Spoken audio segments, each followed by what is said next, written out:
Welcome to Sleepy Time Stories. Hello, my dear friends. Before a nation was born, before a single shot echoed across a quiet green, there was only an empire and a silence that did not yet know it was about to break. Welcome to Drift to Sleep. I'm truly glad you're here tonight. As you settle in, wherever you are in the world, I invite you to let the day gently fall away. Dim the lights, find a comfortable position, and allow this story to unfold slowly, calmly, and without hurry. Before we begin, tell me in the comments where you're listening from. I love seeing how far these stories travel across continents, across time zones, across oceans, connecting us in one quiet moment of shared rest. And if you find comfort in slow, immersive storytelling designed to help you unwind and drift into sleep, consider subscribing. Here on Drift to Sleep, history isn't rushed, it's experienced, one steady breath at a time. Tonight we step back into the 18th century, into candlelit rooms, restless harbors, distant kings, and whispered conversations about liberty that would change the world. So close your eyes if you'd like and let the story begin. Before rebellion had a name, before muskets cracked across village greens, before men spoke openly of independence, there was simply an empire stretching across the Atlantic world. It was vast, confident, and certain of its permanence. In the middle of the 18th century, Britain stood as one of the most powerful empires on earth. Its navy ruled the seas. Its merchants filled the ports of London, Bristol, and Liverpool with goods drawn from distant continents. Sugar from the Caribbean, tea from Asia, tobacco from Virginia, rice from the Carolinas, furs from the northern forests of America. Ships moved in constant motion, triangular routes binding Africa, the Americas, and Europe together in a commercial web, both profitable and brutal. Across the ocean lay 13 mainland colonies pressed along the eastern edge of North America. They were not yet a nation. They did not think of themselves as one people. A farmer in Massachusetts had little in common with a planter in South Carolina beyond a shared language and a distant king. The northern colonies were dense with towns, churches, meeting houses, and busy harbors. New England's rocky soil had pushed many toward the sea. Fishing fleets left before dawn, sails fading into gray Atlantic mist. Shipyards rang with hammer blows. Merchants counted barrels of molasses and dried cod. Puritan traditions still shaped much of the culture, though the stern religious intensity of the 17th century had softened into something more commercially minded.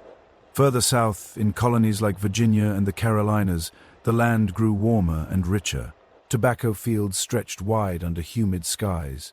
Rice plantations shimmered near tidal rivers. Indigo-stained workers' hands a deep blue. These southern economies depended heavily on enslaved labor, an institution already deeply entrenched and woven into the fabric of wealth and hierarchy. Vast inequalities defined the region where elite planters lived in large estates, while enslaved Africans endured lives of forced labor and surveillance.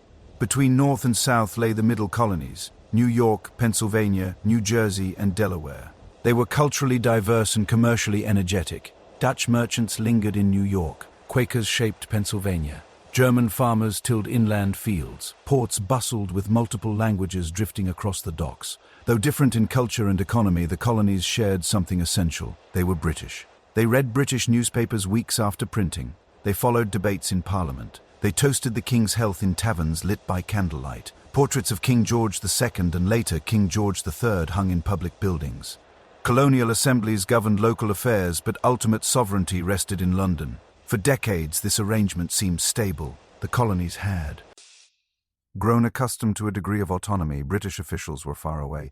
Colonial legislatures levied local taxes and handled internal matters. As long as trade flowed and loyalty remained, the empire functioned with a light touch.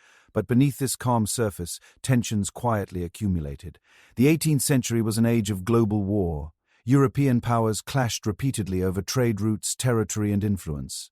In North America, Britain and France competed fiercely. The French had built a vast network stretching from Canada down the Mississippi River, enclosing the British colonies along the Atlantic seaboard. Forts dotted wilderness frontiers. Alliances with native nations shaped power balances in fragile regions. Colonial settlers eager for land pushed westward beyond the Appalachian Mountains. There they collided not only with native nations but also with French imperial claims. Disputes flared into skirmishes. Skirmishes widened into war. In 1754, conflict ignited in the Ohio River Valley. A young Virginia officer named George Washington stumbled into an early confrontation that would expand far beyond the forests of America. What colonists call the French and Indian War was one theater of a much larger global conflict known in Europe as the 7 Years' War. The war spread across continents. Britain and France fought in Europe, the Caribbean, India, West Africa, and North America. Battles raged on oceans and along frontiers. In America, British regular troops marched beside colonial militias. Together they assaulted French forts, endured harsh winters, and advanced through thick wilderness. The war was long and costly. But by 1763, Britain emerged victorious. France ceded Canada and vast territories east of the Mississippi River. Spain, having entered the war on France's side, surrendered Florida to Britain. The map of North America changed dramatically. Britain now controlled an enormous expanse of land. In the colonies, bells rang in celebration. Victory. Bonfires burned in town squares. Colonists felt pride in their role. They had fought alongside British soldiers. They had shed blood for empire, between colony and crown. Yet the war had come at staggering expense. Britain's national debt had nearly doubled. Maintaining new territories required garrisons, forts, and administrators. The empire had grown, but so had its financial burdens. In London, political leaders faced a difficult question. Who would pay for the cost of victory? Many in Parliament believed the answer was obvious. The colonies had benefited from British military protection. It seemed reasonable, even fair, that they should contribute more directly to imperial defense. From this perspective, new taxes were not oppression but responsibility. From the colonial perspective, the matter looked different. For generations, colonial assemblies had controlled local taxation. Colonists saw this as a fundamental right of Englishmen. No taxes without representation. They had no representatives in Parliament.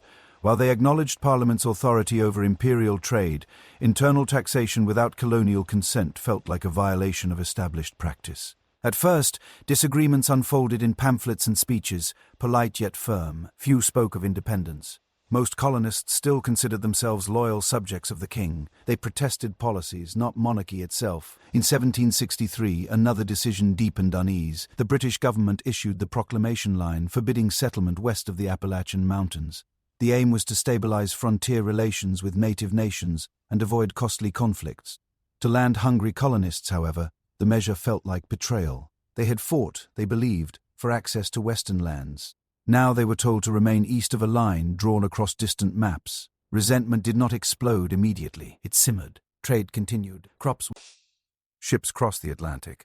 Life in towns and plantations went on much as before, but conversations shifted subtly. Words like rights and liberty began appearing more frequently in newspapers. Colonial thinkers revisited political philosophies about representation and consent. At this early stage, few could imagine the road ahead. The empire still appeared strong. The king remained respected. Many colonists hoped disputes would be resolved through negotiation and mutual understanding. Yet history often turns not on dramatic declarations at first, but on gradual shifts in expectation. Britain expected greater obedience and financial contribution. The colonies expected continued autonomy and respect for established practices. Both believed themselves reasonable. Between them stretched an ocean not only of water but of perception. In London, policymakers viewed the colonies as subordinate possessions requiring firmer direction after a costly war. In America, colonists increasingly viewed themselves as partners in an imperial enterprise, deserving consultation rather than command. The difference was subtle but profound. As winter settled over colonial towns in the years after 1763, fireplaces crackled in quiet homes. Families gathered, unaware that within little more than a decade, the empire they trusted would fracture into war. The American Revolution did not begin with a single gunshot. It began in the slow tightening of policy and principle, in misunderstandings hardened into policy, in pride met by pride. The world was still loyal to the king. But loyalty, like all human bonds, would soon be tested, and once tested, it would never return to what it had been. The war had ended in triumph, but peace, like so many things in history, arrived carrying burdens invisible at first glance. When word spread in 1763 that France had surrendered vast territories in North America, celebrations moved through the colonies in waves. Church bells rang in Boston. Cannons boomed in Charleston. Merchants in Philadelphia spoke confidently of expanded trade, of new lands opening beyond the mountains, of a British future more secure than ever before. The empire seemed not only victorious, but destined. Yet across the Atlantic, in the echoing chambers of Parliament, the mood was far less jubilant. Britain had won a global war, but at a staggering cost. The national debt had soared to levels previously unimaginable. Interest payments alone consumed a vast portion of the treasury. The empire had expanded dramatically, but expansion required maintenance. New lands meant new forts. New frontiers meant new garrisons. Tens of thousands of soldiers remained stationed in North America, not only to defend against possible foreign threats, but to stabilize relations with native nations unsettled by shifting territorial claims. In London's view, the colonies had benefited immensely from the war. French power in Canada had vanished. The threat that had long shadowed New England's northern frontier was gone. The Ohio Valley was no longer contested by rival empires. British arms had secured colonial safety and opportunity. It seemed reasonable to many in Parliament that the colonies should help shoulder the financial responsibility. For decades, the British government had largely regulated colonial trade rather than imposing direct internal taxes. Navigation acts had required certain goods to pass through British ports, ensuring imperial benefit. But these measures, though restrictive, were often loosely enforced. Smuggling was common. Customs officials were few. The relationship between Britain and its colonies had functioned through a kind of practical flexibility. After 1763, that flexibility began to narrow. Prime Minister George Grenville, determined to stabilize Britain's finances, believed the empire required firmer administration. Revenue must be raised. Colonial governance must be made more efficient. Smuggling must be curbed. The major step came with the Sugar Act of 1764. This law reduced the existing tax on molasses imported from non-British colonies, but more importantly, it strengthened enforcement. Customs officials received expanded authority. Smugglers faced stricter penalties. Vice Admiralty courts operating without juries handled violations. To British officials, this seemed modest and rational. The tax was lower than before. Enforcement was simply more consistent. To many colonists, however, the principle felt dangerous. Merchants in New England, long accustomed to trading with French and Spanish Caribbean islands, saw profits threatened. But beyond economics lay something deeper. Colonists began articulating an argument rooted in political philosophy. Taxation without representation violated their rights as Englishmen. They did not yet reject Parliament's authority entirely. Rather, they insisted that internal taxation required consent through elected representatives. Since the colonies had no representatives in Parliament, they argued such taxes were unconstitutional. Pamphlets began circulating with increasing frequency. Printers inked essays questioning imperial policy. Town meetings debated resolutions. The language of rights, once reserved for abstract discussion, entered daily conversation. Still, many hoped tensions would subside. But in 1765, Parliament introduced a measure that would ignite far broader resistance. The Stamp Act required that many printed materials in the colonies carry an official stamp purchased from British authorities.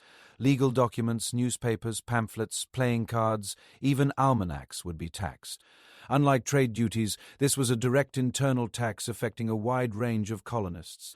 For the first time, farmers signing deeds, lawyers filing cases, printers publishing newspapers, and ordinary citizens purchasing paper goods would all feel Parliament's reach directly. The reaction was swift and intense. In Virginia, a young legislator named Patrick Henry rose in the House of Burgesses and delivered a series of resolutions asserting that only the colonial assembly had the right to tax Virginians. His speech, bold and edged with defiance, stirred deep emotion. Though some of his most radical words were struck from the official record, their spirit lingered. In Boston, crowds gathered in protest. Effigies of stamp distributors were hung from trees. Demonstrations grew unruly. Homes of officials were attacked. Lieutenant Governor Thomas Hutchinson's house was ransacked, his belongings destroyed in the fury of the mob. Organizations calling themselves Sons of Liberty emerged, coordinating resistance across colonies. They communicated through letters, shared strategies, and encouraged non-importation agreements, pledges not to buy British goods until the tax was repealed. Women participated as well, organizing spinning bees to produce homespun cloth in place of imported textiles. In quiet domestic spaces, political resistance took material form. What made the Stamp Act crisis particularly significant was its breadth. Unlike trade regulations affecting primarily merchants, this law touched nearly every literate colonist. Printers whose livelihoods depended on paper became vocal critics. Newspapers filled with essays condemning Parliament's overreach. In October 1765, delegates from 9 colonies gathered in New York for what became known as the Stamp Act Congress. They drafted petitions affirming loyalty to the Crown while firmly rejecting Parliament's authority to impose direct taxes without colonial representation. The tone remained respectful, but the message was unmistakable. Britain faced not isolated protests but coordinated intercolonial resistance.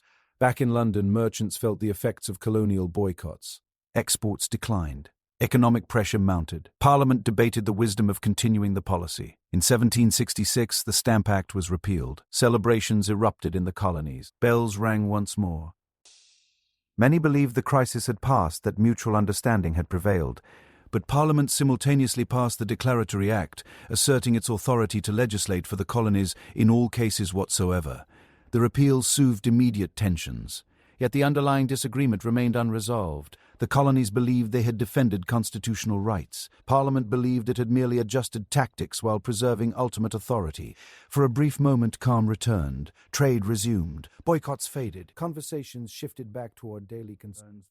Ships sailed. Children were born into households that had tasted protest but not war. Yet something irreversible had occurred. The Stamp Act crisis had drawn the colonies into shared political action. Delegates had met across colonial lines. Correspondence networks had formed. The idea that distant colonies might unite in defense of common rights had moved from theory into lived experience. Moreover, resistance had revealed power. Organized boycotts had influenced British merchants. Public demonstrations had forced attention. Ordinary colonists had glimpsed their collective strength. In Britain, frustration simmered. Many officials viewed colonial protests as ingratitude. The empire had defended them at enormous expense. Was modest taxation truly unreasonable? In the colonies, suspicion deepened. If Parliament could impose one internal tax, what prevented another? What prevented more? In 1767, new measures arrived. The Townshend Acts imposed duties on imported goods such as glass, lead, paint, paper, and tea. Revenue would pay salaries of royal governors and judges, reducing colonial assemblies' financial leverage over officials. Again, Parliament saw administrative efficiency. Again, colonists saw encroachment. Non-importation agreements resurfaced. Merchants pledged restraint. Women once more turned to homespun production. Tensions, though quieter than during the Stamp Act. Crisis persisted like an undercurrent. British troops were dispatched to Boston in 1768 to maintain order and enforce customs regulations. Their red uniforms became a constant presence in narrow streets. Soldiers competed with locals for jobs. Minor altercations flared into resentment.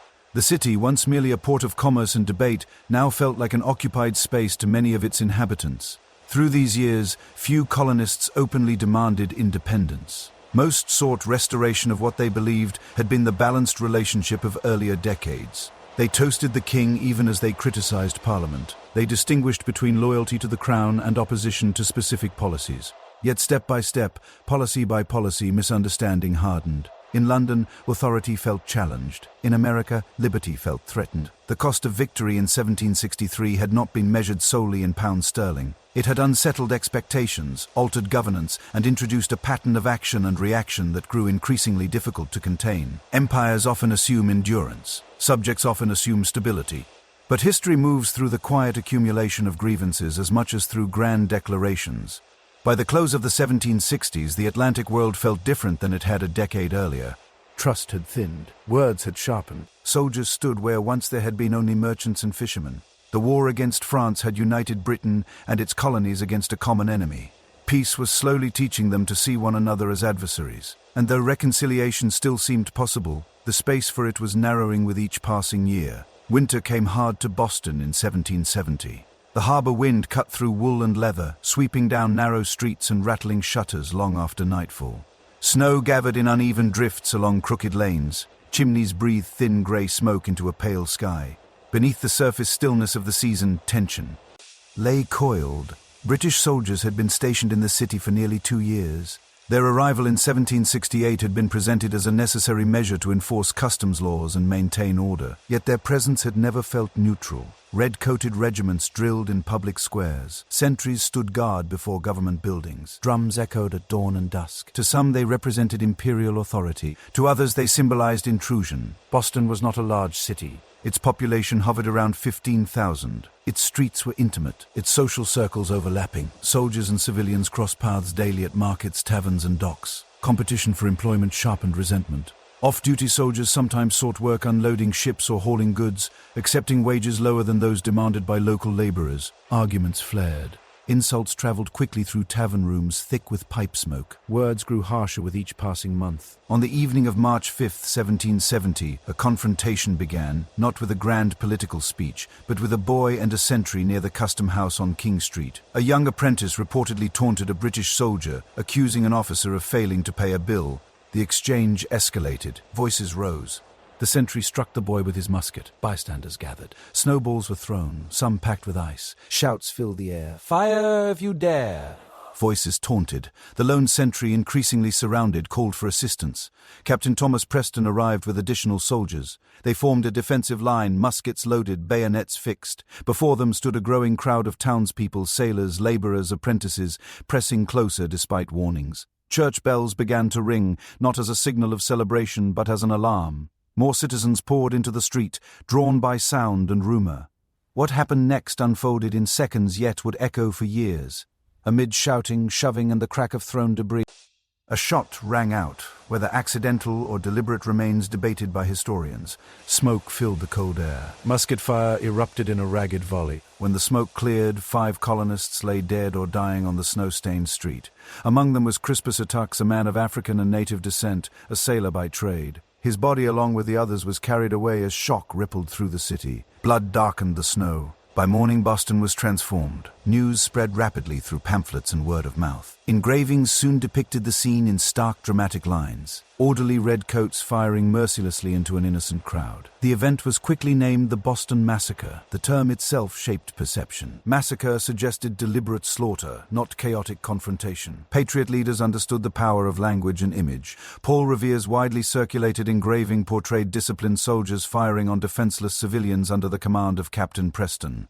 Though simplified and propagandistic, the image seared itself into colonial consciousness. Yet the reality had been more complex. The crowd had been aggressive. The soldiers had been surrounded and pelted. Fear and confusion had mingled with anger. It was a volatile mixture in which discipline faltered. Even so, 5 colonists were dead at the hands of British troops on a colonial street.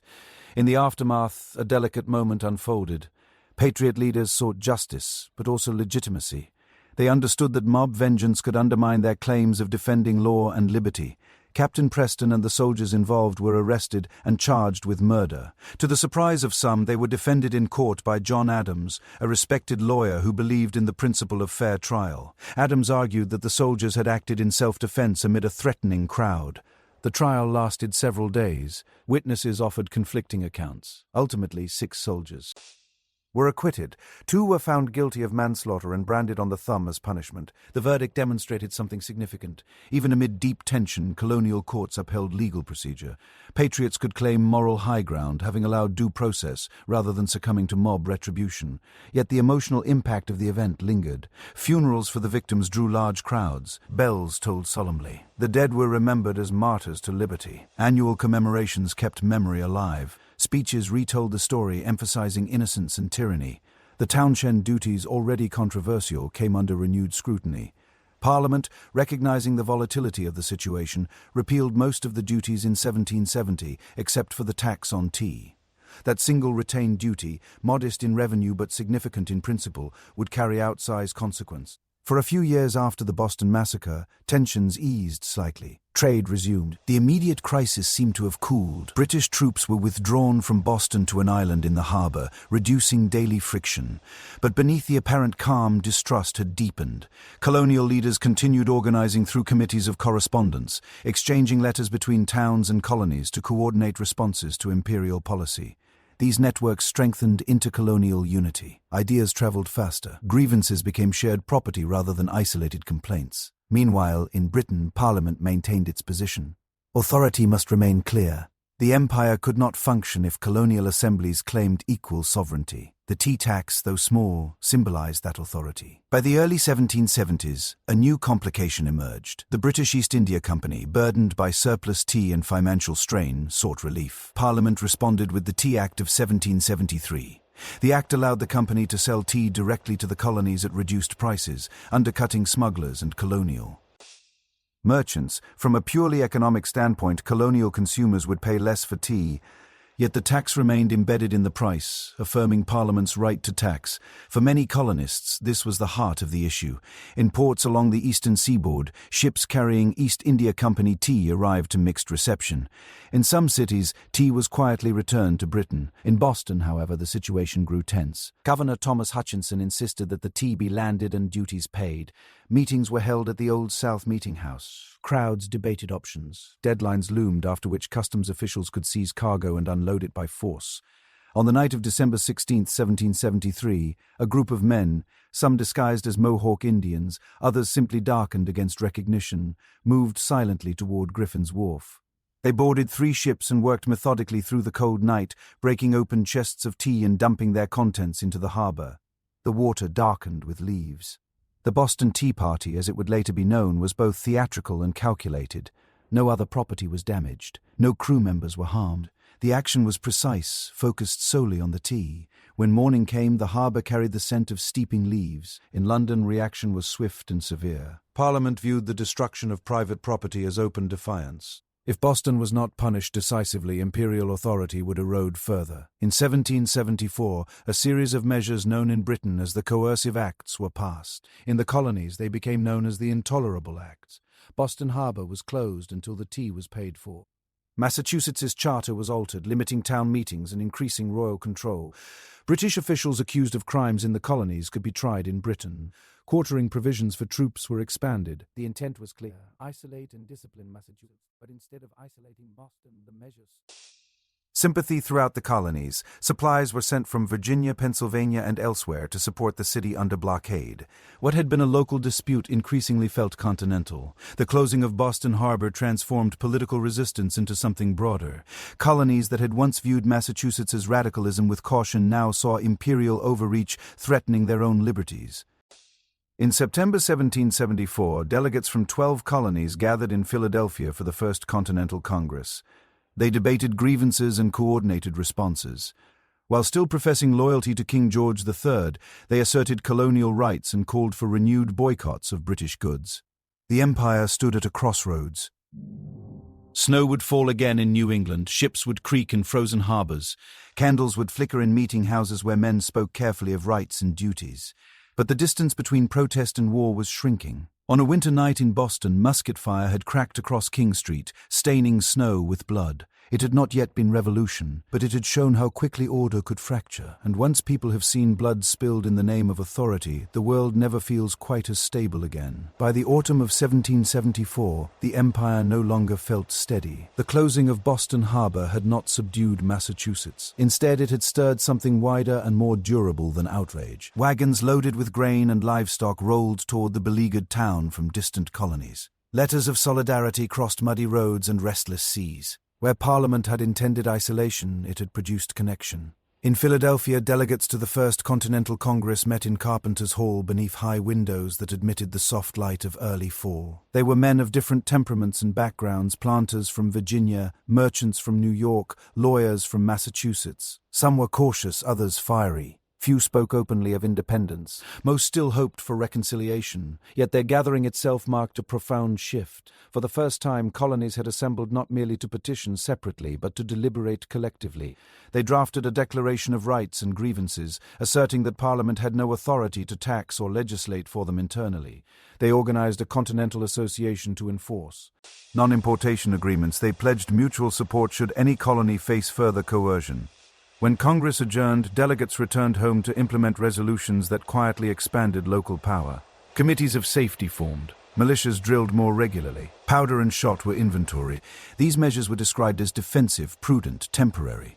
But defense has a way of preparing men for offense. In Massachusetts, General Thomas Gage served as both royal governor and military commander. He was not a reckless man. He understood the volatility of his position. Boston remained occupied by British troops, but the countryside beyond the city had slipped from effective royal control. Local assemblies met in defiance of the altered charter. Militias organized into what became known as Minutemen. Citizen soldiers prepared to muster at short notice.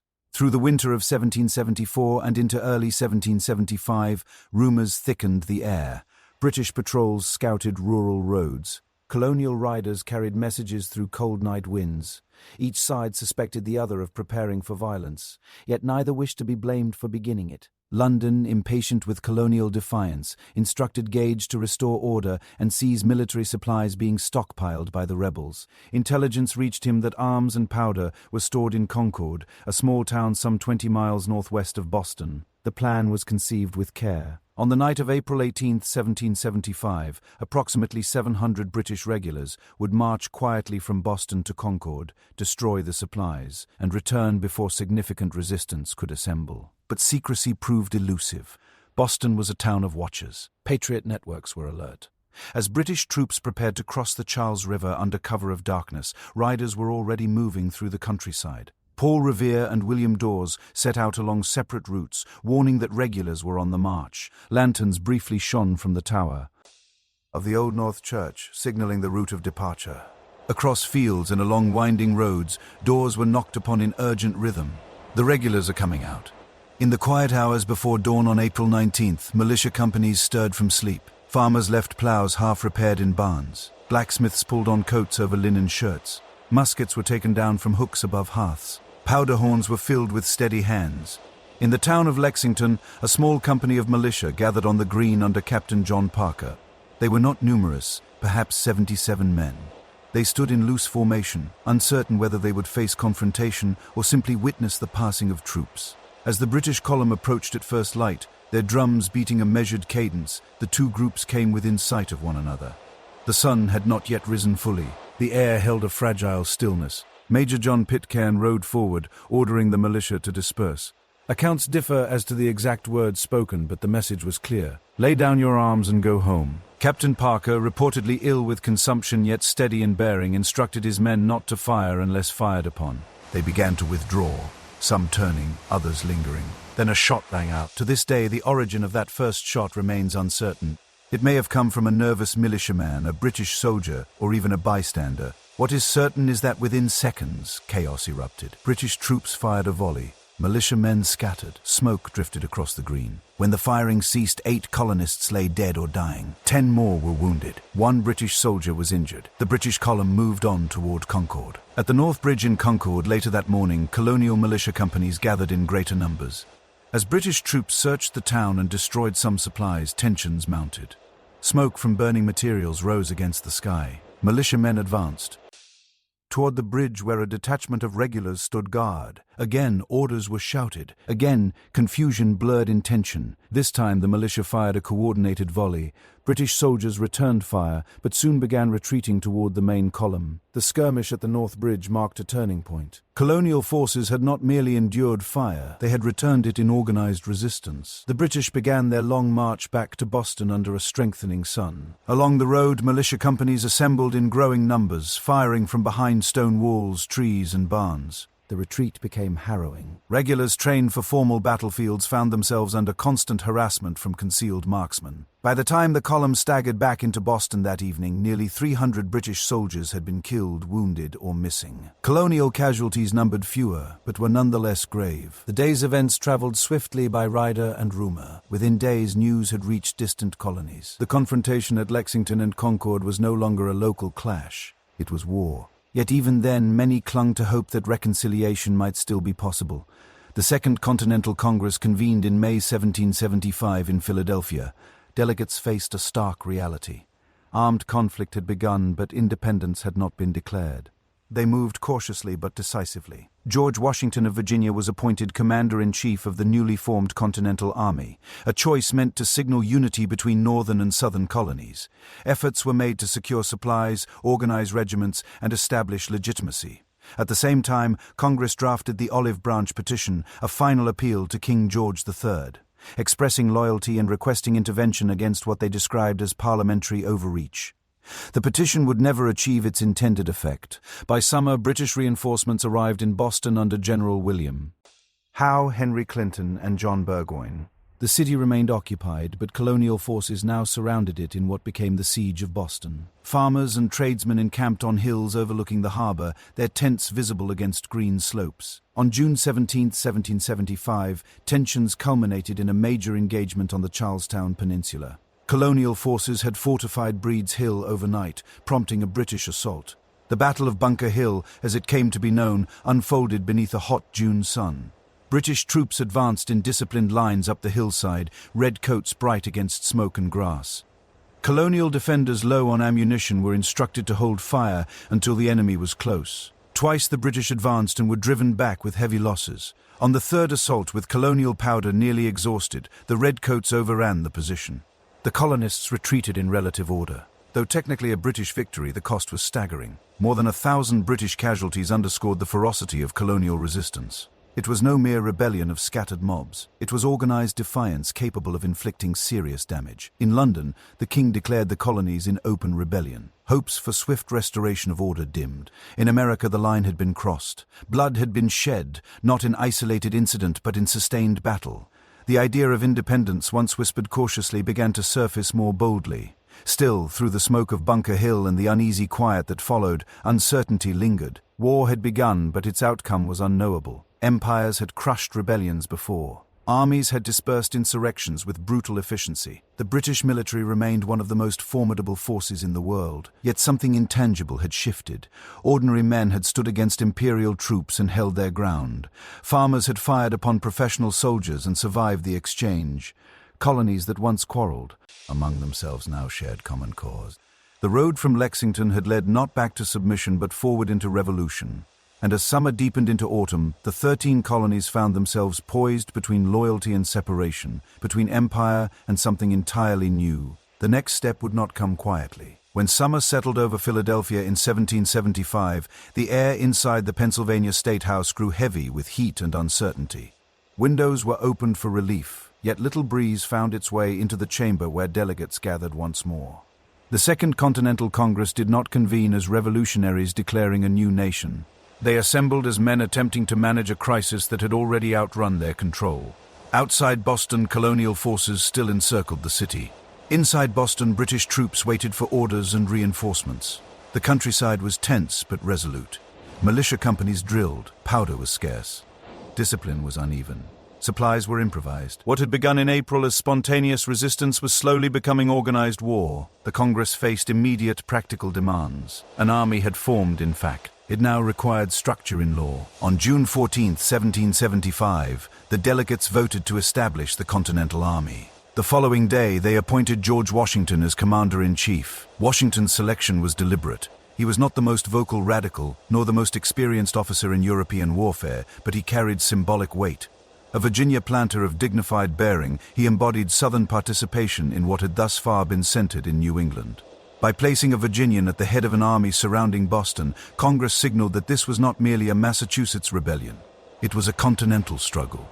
Washington accepted the commission with solemn restraint, declining a salary and asking only that his expenses be covered. He departed Philadelphia almost immediately, traveling north to assume command of a force that was more aspiration than institution. Upon arrival near Boston, Washington found enthusiasm but also disorder.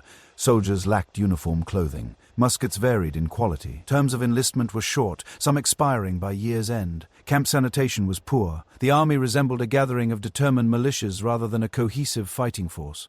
Yet determination was real. Washington set about imposing discipline. He established clearer chains of command, standardized regimental structures, and worked to instill professional conduct. It was not easy. Many soldiers viewed themselves as citizen defenders rather than subordinates in a standing army. Obedience to distant authority ran against habits of local autonomy. Still, slowly, a semblance of order emerged. Meanwhile, Congress pursued a parallel path. Even as they prepared for war, they drafted the Olive Branch Petition, one final appeal to King George III. The petition affirmed loyalty and asked the king to intercede against Parliament's harsh measures. The document crossed the Atlantic. By the time it arrived, events had overtaken its plea. In August 1775, the king issued a proclamation of rebellion declaring the colonies in open revolt. He refused to receive the petition. The possibility of peaceful reconciliation narrowed to near invisibility. Autumn deepened. The siege of Boston continued in tense stalemate. Skirmishes flared occasionally, but neither side launched decisive action. Both lacked sufficient strength for bold maneuver. Winter loomed, threatening hardship for armies ill-prepared for sustained campaign. In January 1776, a new voice entered the public conversation with startling clarity. Thomas Paine, an English immigrant recently arrived in America, published a pamphlet titled Common Sense. Written in accessible language and printed in large numbers, it spread rapidly through towns and countryside. Paine did not argue cautiously for rights within empire. dismissed monarchy itself as an absurdity. He framed independence not as radical but as rational and necessary. He asked why a vast continent should be governed by a small island. He described hereditary rule as an affront to natural equality. He called for immediate separation and the creation of a republic. The pamphlets struck a chord. Where many colonial leaders had hesitated to speak openly of independence, Paine spoke without reserve. His words reached artisans, farmers, laborers, people who might not read dense political treatises but could grasp his direct appeals. Common sense sold in the tens of thousands, extraordinary for the time. Its arguments entered tavern debates and fireside discussions. Independence, once unspoken in polite assemblies, became imaginable. As winter turned towards spring in 1776, Washington executed a bold maneuver around Boston. Artillery captured months earlier at Fort Ticonderoga had been dragged across frozen ground by Colonel Henry Knox in an arduous journey. In March, these cannons were positioned on Dorchester Heights, overlooking the city and harbor. British General William Howe recognized the threat immediately. The elevated guns made Boston untenable. Rather than risk catastrophic assault, Howe chose evacuation. On March 17, 1776, British troops and Loyalist civilians boarded ships and departed Boston Harbor. The siege ended without a major battle. Washington entered the city to public acclaim. The evacuation marked a psychological triumph. For the first time, British forces had withdrawn from a major colonial city under pressure from the Continental Army. It suggested possibility. Yet even as one front quieted, another loomed. British strategy shifted toward New York, a city with a deep harbor and strategic location between New England and the southern colonies. Throughout spring and summer of 1776, British forces assembled in massive numbers. Transports crowded the Atlantic. By July, tens of thousands of soldiers, including German auxiliaries known as Hessians, gathered on Staten Island. The scale of British preparation dwarfed anything yet seen in the conflict. Meanwhile, Congress confronted a decision long deferred. On June 7, 1776, Richard Henry Lee of Virginia introduced a resolution declaring that these united colonies are, and of right ought to be, free and independent states. Debate followed, intense and searching. Some delegates worried that independence was premature. Others believed delay dangerous. A committee was appointed to draft a formal declaration should the resolution pass. Thomas Jefferson, young and eloquent, undertook the principal writing with input from John Adams, Benjamin Franklin, Roger Sherman, and Robert Livingston. Jefferson's draft reached beyond immediate grievances. It articulated a philosophy. Governments derived their just powers from the consent of the governed. All men were created equal, endowed with unalienable rights. When government became destructive of those ends, the people had the right to alter or abolish it. The language drew from Enlightenment thought, from John Locke and others. But it gave those ideas luminous expression. On July 2, 1776, Congress voted in favor of independence. 2 days later, on July 4th, they adopted the Declaration of Independence with some revisions to Jefferson's draft. Church bells rang in Philadelphia. Copies were printed and dispatched to states and army camps. In New York, the document was read aloud to Washington's troops.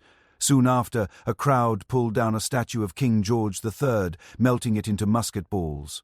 The break was no longer theoretical. It was proclaimed. Yet declaration did not secure victory. It clarified stakes. In late August 1776, British forces launched their assault on New York. The Battle of Long Island became the largest engagement of the war. British troops executed a flanking maneuver, overwhelming American positions. Washington's army faced potential destruction. Under cover of fog and night, Washington orchestrated a daring evacuation across the East River to Manhattan, preserving his army but conceding the field. Defeats followed in quick succession. Manhattan fell. Fort Washington was captured along with thousands of American prisoners.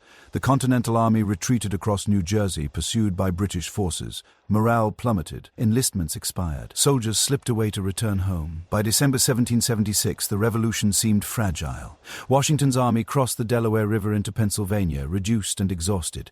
The British believed rebellion nearly crushed. Winter quarters were established. Confidence returned to imperial ranks. But Washington understood that without a dramatic reversal, the army might dissolve entirely.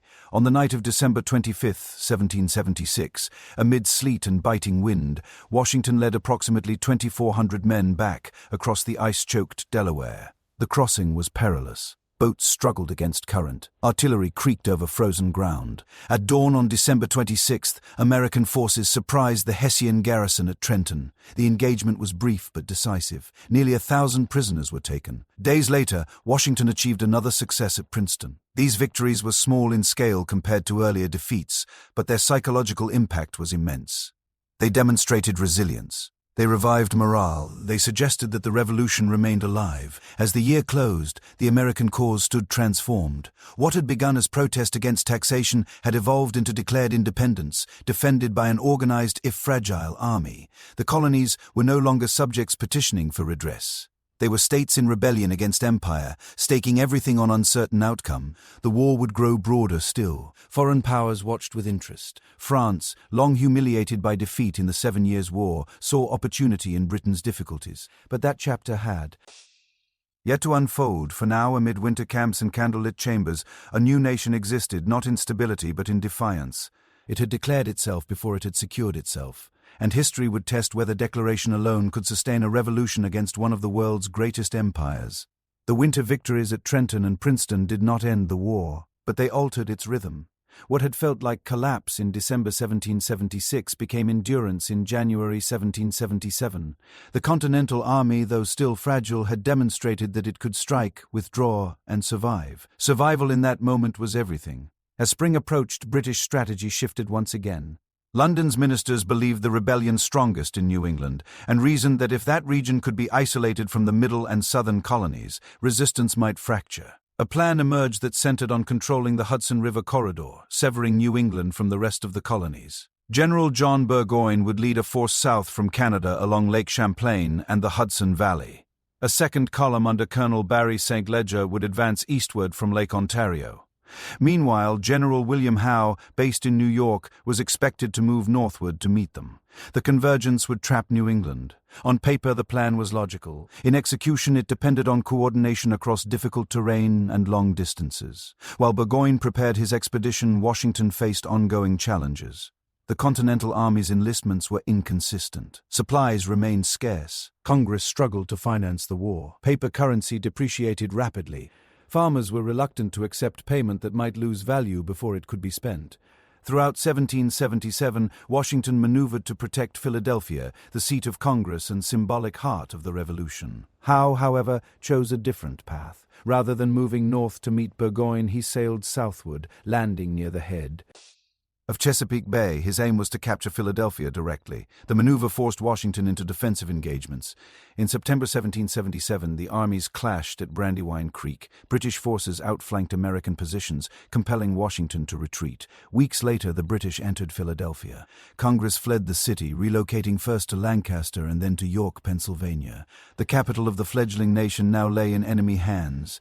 Yet even as Howe occupied Philadelphia, events in the north unfolded in ways that would reshape the war entirely. Burgoyne's march south from Canada began with confidence. His force included British regulars, German auxiliaries, and native allies. Initially, progress seemed steady. Fort Ticonderoga fell in July 1777, a significant early victory. But the deeper Burgoyne advanced into upstate New York, the more vulnerable he became. Supply lines stretched thin. American forces under General Horatio Gates, aided by officers such as Benedict Arnold, gathered strength. Local militias harassed British movements. Roads were obstructed. Trees were felled across pathways. Supplies dwindled. In September and October 1777, the opposing forces met near Saratoga.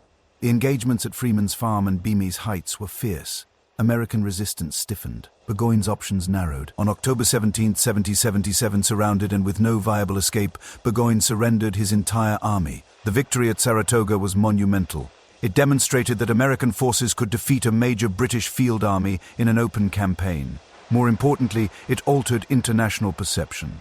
In European courts, particularly in France, skepticism about the American cause began to wane. France had long watched Britain's troubles with interest. Since the end of the 7 Years' War, French leaders sought opportunity to weaken their rival. American victory at Saratoga provided proof that the rebellion had substance. In early 1778, France formally recognized The United States had entered into alliance. The Treaty of Alliance committed France to military support. Soon after, French naval and land forces would join the conflict. The war was no longer a colonial rebellion. It was an international struggle. Meanwhile, Washington's army endured one of its most trying seasons. After the loss of Philadelphia, Washington chose to encamp at Valley Forge for the winter of 1777 to 1778. The location allowed monitoring of British movements while keeping the army intact.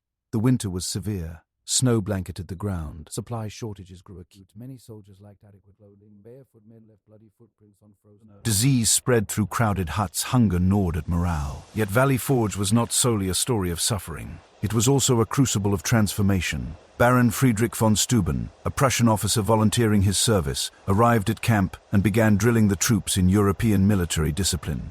Through careful instruction and standardized procedures, he improved maneuverability and cohesion. Under von Steuben's guidance, the Continental Army became more professional. Soldiers learned to load and fire more efficiently, to execute coordinated movements, to maintain formation under stress. By spring 1778, the army that emerged from Valley Forge was hardened not only by privation but by training. In June 1778, British forces evacuated Philadelphia, marching across New Jersey toward New York. Washington pursued and engaged them at the Battle of Monmouth.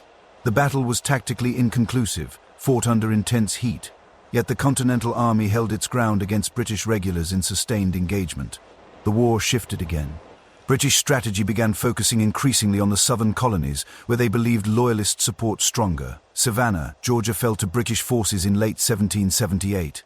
Charleston, South Carolina would follow in 1780 after a lengthy siege. The southern campaign proved brutal. Civil War dimensions intensified as neighbors chose opposing sides. Skirmishes, raids, and reprisals scarred the countryside. Leaders such as Nathaniel Greene and Daniel Morgan adopted flexible tactics, avoiding decisive annihilation while wearing down British forces. In the north, French naval presence altered calculations. The arrival of French fleets challenged British control of coastal waters. Coordination between American and French commanders, though sometimes strained by language and cultural differences, gradually strengthened. Across the Atlantic, Britain now faced not only American resistance, but also French hostility. Spain would later enter the war on France's side, further stretching British resources.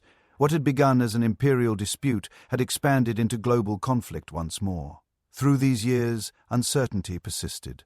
Victory did not follow declaration in a straight line. There were triumphs and reversals, hope and despair. Yet a pattern had emerged. Each time the American cause seemed near collapse, it adapted. After New York, there was Trenton. After Philadelphia, there was Saratoga. After Valley Forge, there was renewed discipline. The revolution endured not because it advanced without setback, but because it survived each setback without surrender. By the close of 1778, the war had settled into a prolonged contest. Neither side could claim decisive dominance. The British held major cities yet struggled to control the countryside. The Americans lacked resources but possessed growing international support. Independence, once an idea printed on parchment, now rested on endurance across years. The question was no longer whether fighting had begun. It was whether endurance would outlast empire. The answer would unfold slowly across southern fields, contested seas, and one final campaign that neither side could yet foresee. History rarely declares its conclusions in advance, but the shape of the revolution was becoming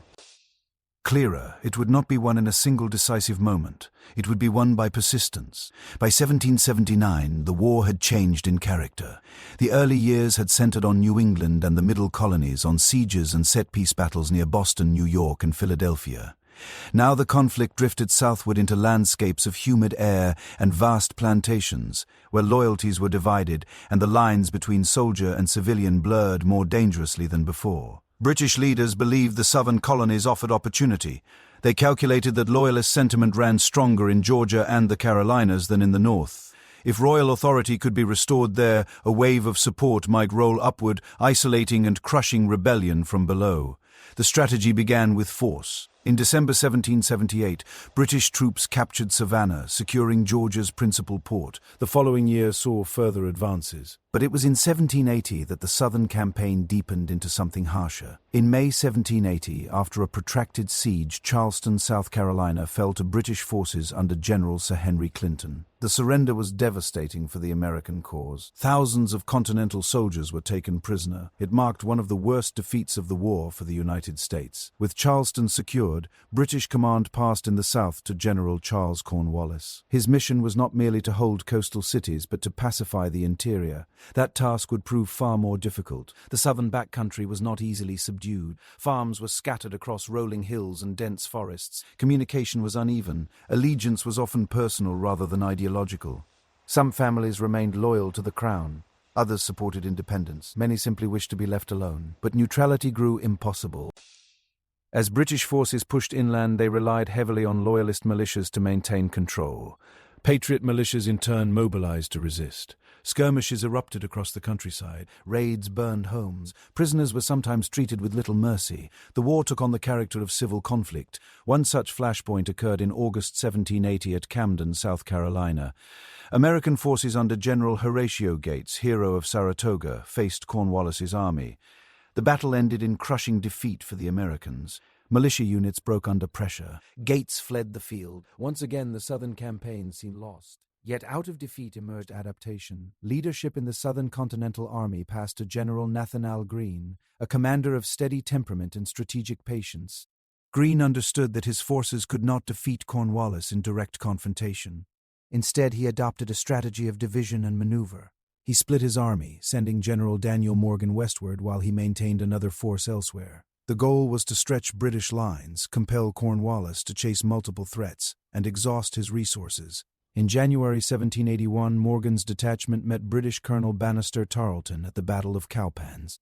Morgan arranged his troops in layered lines, anticipating Tarleton's aggressive tactics. The result was a decisive American victory. British losses were heavy, and morale shifted perceptibly. Cornwallis, angered but determined, pursued Greene across North Carolina in what became known as the Race to the Dan. Greene avoided full engagement, retreating strategically, preserving his army while forcing Cornwallis deeper into hostile territory. In March 1781, the armies clashed at Guilford Courthouse. The battle was fierce and costly. Though Cornwallis technically held the field at day's end, his casualties were severe. The victory weakened rather than strengthened his position. British forces had won ground but lost strength. Cornwallis now faced a dilemma. The interior proved resistant and draining. Loyalist support was less reliable than anticipated. Supply lines were tenuous. Marching into Virginia in hopes of linking with British naval support. Virginia, long a relatively stable base for the Revolution, now became central. Throughout 1781, British raids struck coastal towns and supply depots. Benedict Arnold, once a hero at Saratoga, now infamous for his 1780 attempt to betray West Point to the British, led destructive expeditions through his native state under British commission, yet American resistance stiffened. Marquis de Lafayette, the young French nobleman who had volunteered early in the war, maneuvered carefully against Cornwallis, avoiding decisive defeat while shadowing British movements. Meanwhile, far beyond the southern fields, a convergence of larger forces was unfolding. Since 1778, French military support had grown steadily, had arrived in Rhode Island in 1780. Comte de Rochambeau had arrived in Rhode Island in 1780. The French Navy, commanded in the Caribbean by Admiral François-Joseph Paul de Grasse, patrolled waters with increasing effectiveness. Coordination between American and French commanders was not always seamless. Language barriers, differing military traditions, and strategic disagreements complicated planning. Yet a shared objective bound them: strike a decisive blow against British forces before exhaustion or political shifts undermined the alliance. In the summer of 1781, Washington faced a choice. British General Sir Henry Clinton remained in New York with substantial forces. An assault there seemed logical but risky. Intelligence then suggested that Cornwallis had established a fortified position at Yorktown, Virginia, on a peninsula between the York and James rivers. Yorktown offered Cornwallis access to the sea for resupply. Evacuation, but it also presented vulnerability if naval escape were blocked. Washington and Rochambeau made a bold decision. Rather than attack New York, they would march south to Virginia, coordinating with de Grasse's fleet to trap Cornwallis. The movement required secrecy and speed.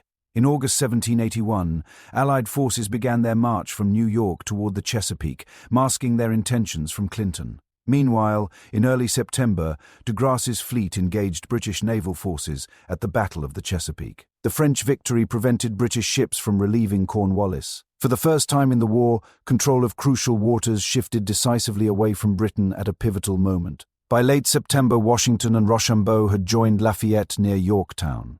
Approximately 17,000 American and French troops surrounded Cornwallis's 8,000 men. Siege operations commenced methodically.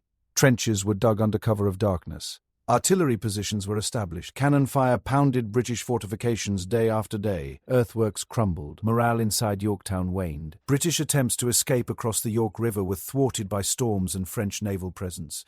Relief from New York did not arrive in time. On October 14th, Allied forces stormed key redoubts in a daring nighttime assault. American troops under Alexander Hamilton and French soldiers advanced with bayonets fixed, capturing the positions after intense fighting. With outer defenses compromised and bombardment relentless, Cornwallis faced grim reality. On October 19, 1781, British forces marched out of Yorktown in surrender. Tradition holds that the British band played "The World Turned Upside Down," though the precise details remain debated. What is certain is that an entire British field army laid down its arms. The victory at Yorktown did not instantly end the war, but it shattered British political will. News of the defeat reached London in November. Parliament reeled. The cost of continuing the conflict, already immense, now seemed untenable. Prime Minister Lord North reportedly exclaimed upon hearing the news, "Oh, God. It is all over." Negotiations would continue for nearly 2 more years. Minor skirmishes persisted, but Yorktown marked the decisive turning point. The Southern campaign, brutal and uncertain, had culminated in convergence. American endurance, French alliance, and British miscalculation meeting at a single peninsula. What began as imperial enforcement in Georgia and the Carolinas had drawn British forces into overextension. What seemed at first a strategy of suppression had ended in entrapment. Across the former colonies, church bells rang again, not for petition or protest, but for triumph. Yet independence, though won in battle, still required formal recognition. War had forged a nation in struggle. Peace would define its future. When the drums fell silent at Yorktown and the smoke thinned above the battered earthworks, the world did not immediately feel changed. The autumn air still moved across the Virginia Peninsula with the same indifferent rhythm. The York River still carried its tides in and out beneath a pale sky. Soldiers still woke hungry, tired, and uncertain of what tomorrow would bring. And yet, something irreversible had occurred. The surrender of General Charles Cornwallis on October 19, 1781 was not merely the loss of a British army, it was the collapse of a strategy. For years, Britain had relied upon its ability to project force, to shift campaigns from north to south, to hold cities even if the countryside resisted.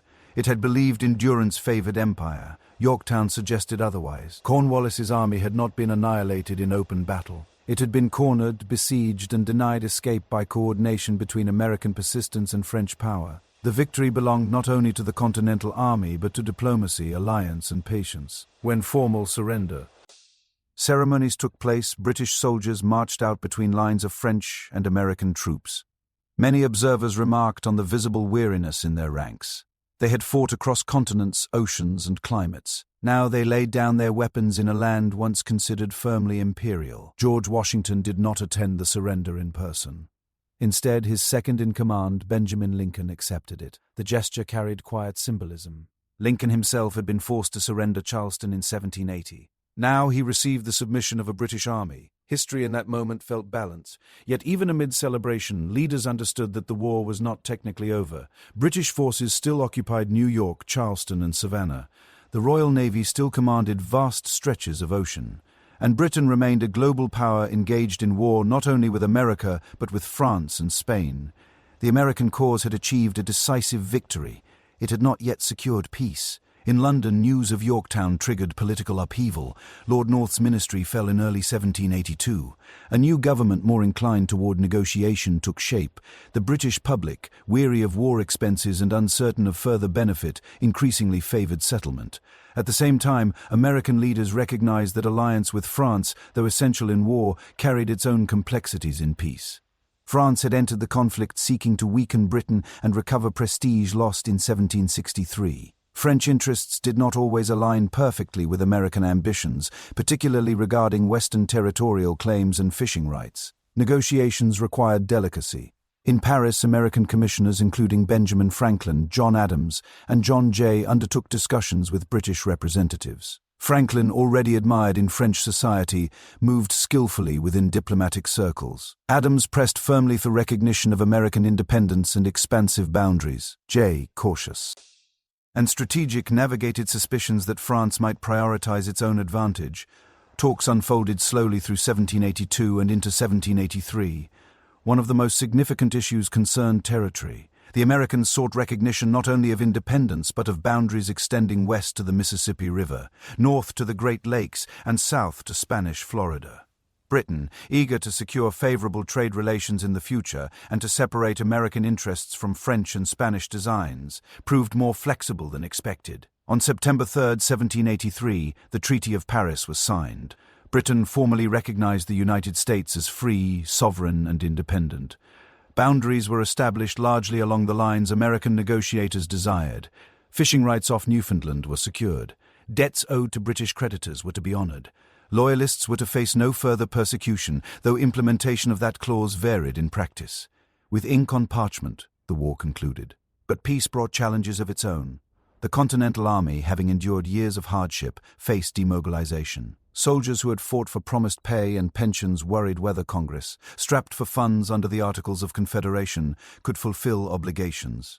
In 1783, unrest surfaced among officers encamped at Newburgh, New York. Frustration simmered over unpaid wages. Washington intervened personally. In a moving address to his officers, he appealed to their honor and patience. At one point, he paused to put on spectacles, remarking quietly that he had grown not only gray but nearly blind in service to his country. The gesture, simple yet human, diffused tension. The so-called Newburgh conspiracy faded without violence. The moment mattered profoundly. In many revolutions throughout history, victorious generals have turned armies toward political power. Washington did not. In December 1783, he resigned his commission before Congress and returned to Mount Vernon. King, upon hearing of Washington's resignation, reportedly remarked that if true, he would be the greatest man in the world.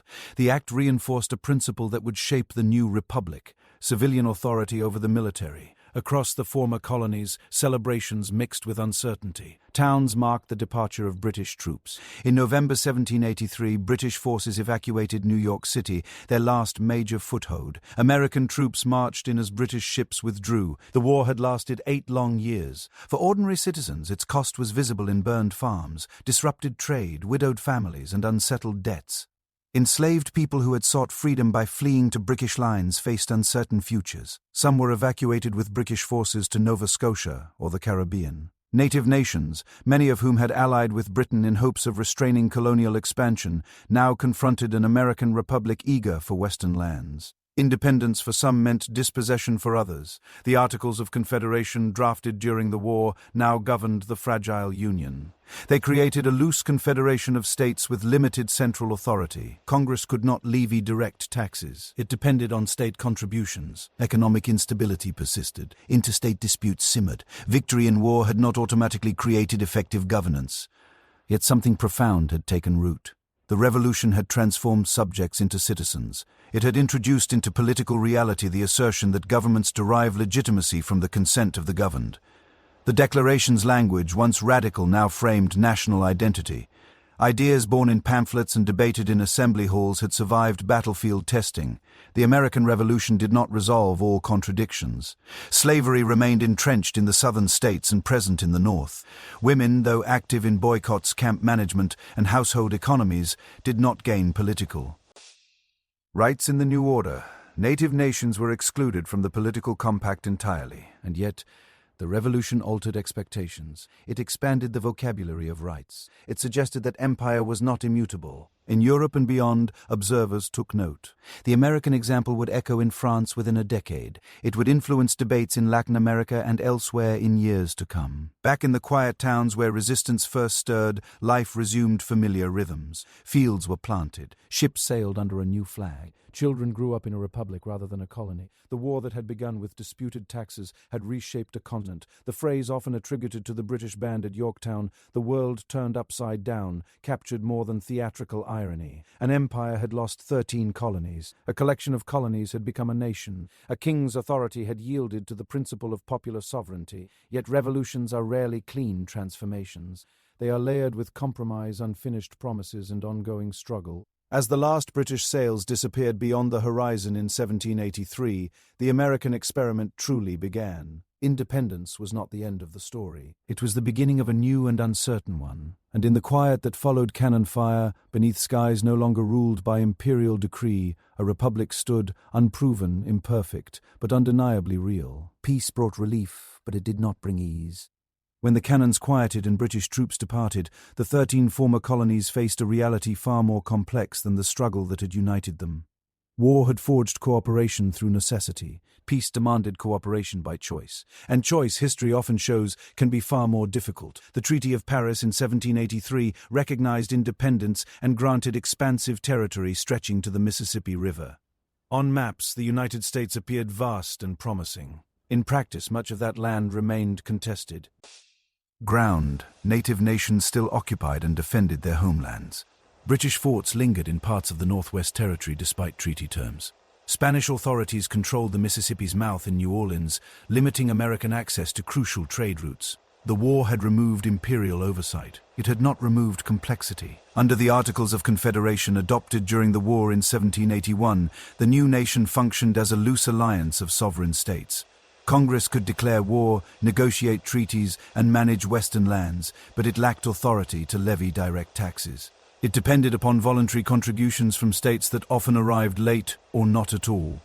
Financial strain became immediate and persistent. The war had been financed through loans, foreign assistance, and the printing of paper currency. Continental dollars had depreciated severely during the conflict, giving rise to the phrase "not worth a continental." Veterans returned home carrying certificates promising future payment. Farmers faced debts accumulated during years of disrupted trade.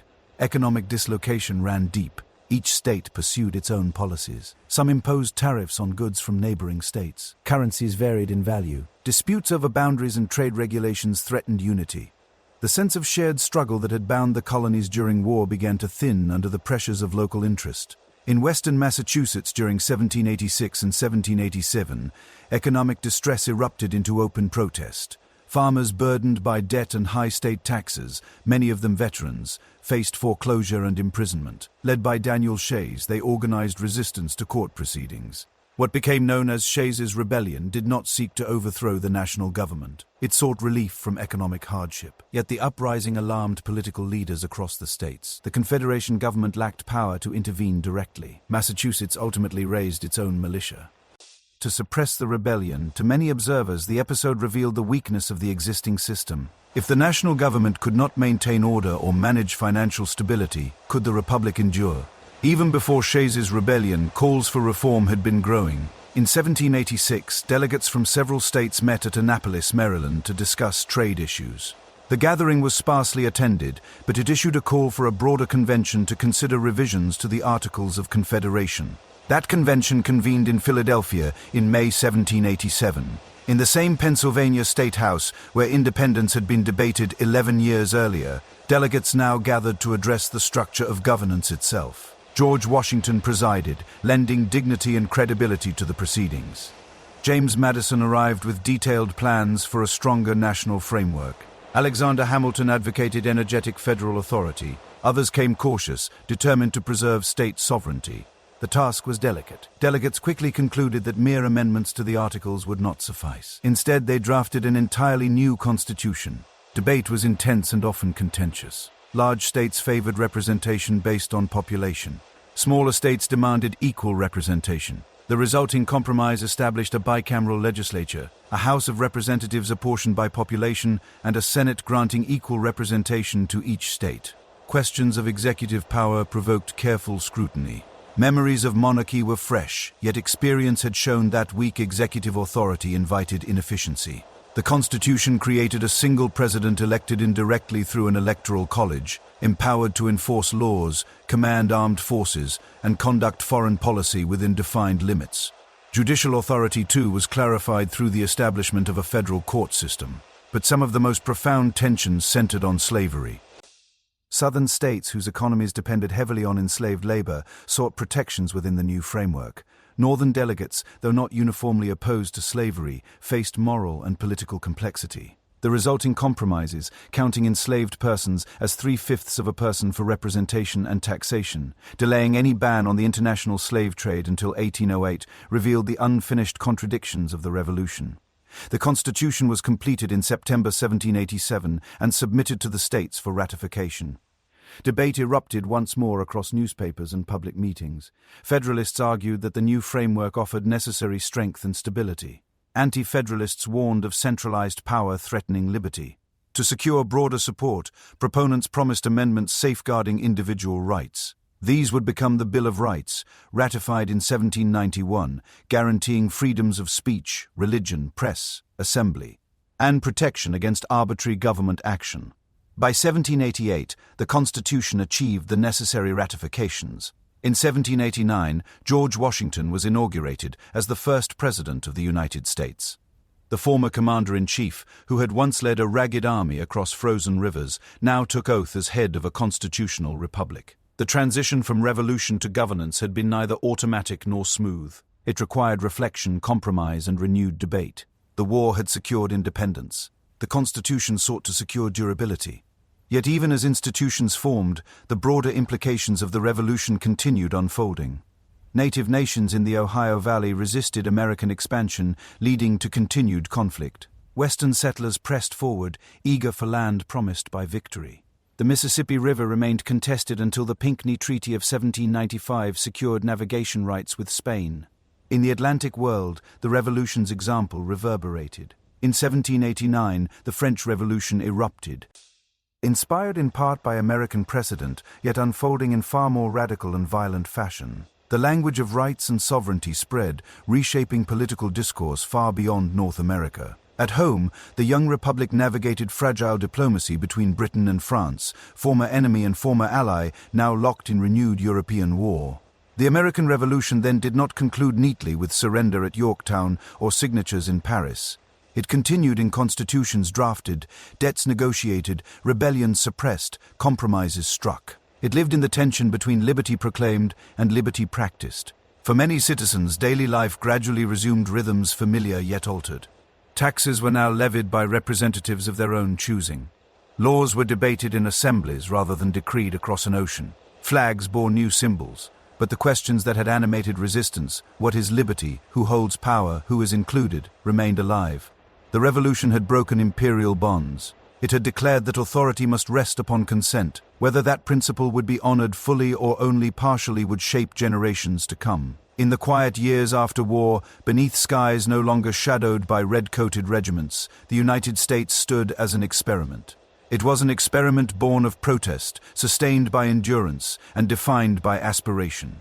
And like all experiments, its outcome would depend not only on the ideals written at its founding, but on the willingness of its people to live them. When the fighting ended and governments were formed, when signatures dried on parchment and soldiers returned to farms and workshops, the American Revolution did not simply fade into memory. It lingered in language, in expectation, in the quiet assumptions people carried about power and authority. Revolutions are often imagined as explosions, dramatic, violent ruptures that overturn one system and replace it with another. The American Revolution had certainly known violence. Muskets had cracked at Lexington. Cannons had thundered at Yorktown. Fields had burned in the Carolinas. Prisons had filled. Ships had sunk. But in another sense, the revolution unfolded more slowly. In conversations by half-light, in pamphlets passed hand to hand, in the steady internal shift from subject to citizen. Before 1776, most colonists did not imagine a world without monarchy.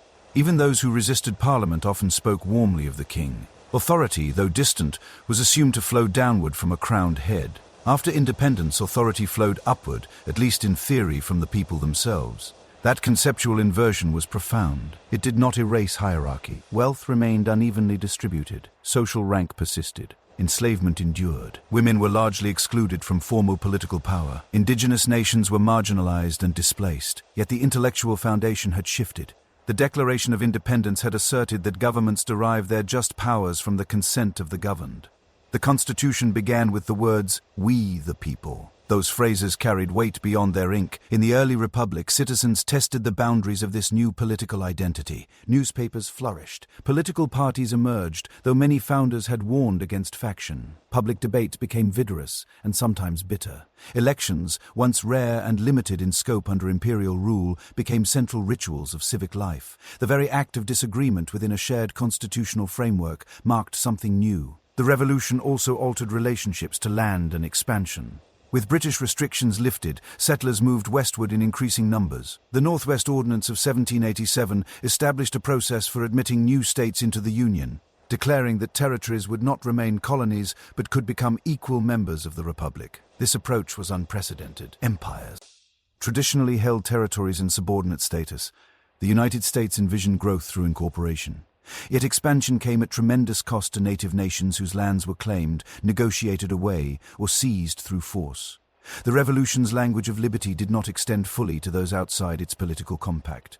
Slavery presented another profound contradiction. During the Revolutionary era, some northern states began gradual emancipation. Debates over the morality of slavery intensified. African Americans, both enslaved and free, invoked the Revolution's ideals in petitions and public appeals. But in the southern states, slavery remained foundational to economic life. The Constitution protected its existence, embedding compromise at the heart of the new republic. Thus, the Revolution carried within it both promise and paradox. Internationally, the American example traveled swiftly. In France, soldiers who had served alongside Washington returned home carrying stories of Republican experiment. Financial strain from supporting the American war effort deepened France's own fiscal crisis. When revolution erupted there in 1789, American events were cited as precedent. Yet the French Revolution would follow a more turbulent and radical path, reminding observers that revolutions do not unfold identically. Context matters. History bends differently under different pressures. In Latin America, leaders such as Simón Bolívar later drew inspiration from the American struggle. Across the Atlantic world, monarchies faced renewed scrutiny. The American Revolution had demonstrated that colonial rebellion against a major European power could succeed. But perhaps its most enduring impact lay not in battlefield tactics or diplomatic maneuvers, but in imagination. It expanded the realm of the possible. Ordinary farmers and merchants had confronted one of the world's strongest empires and endured. Colonial assemblies had transformed into sovereign legislatures. A written constitution had been crafted not by a king's decree but by elected delegates. These developments encouraged future generations to question inevitability. In the decades following independence, Americans would argue fiercely about the meaning of their revolution. Federalists emphasized order and stability. Democratic Republicans stressed vigilance against concentrated power. Reformers invoked revolutionary principles to advocate broader suffrage. Abolitionists would later claim the Declaration's promise as incompatible with human bondage. Each generation returned to 1776 as reference point.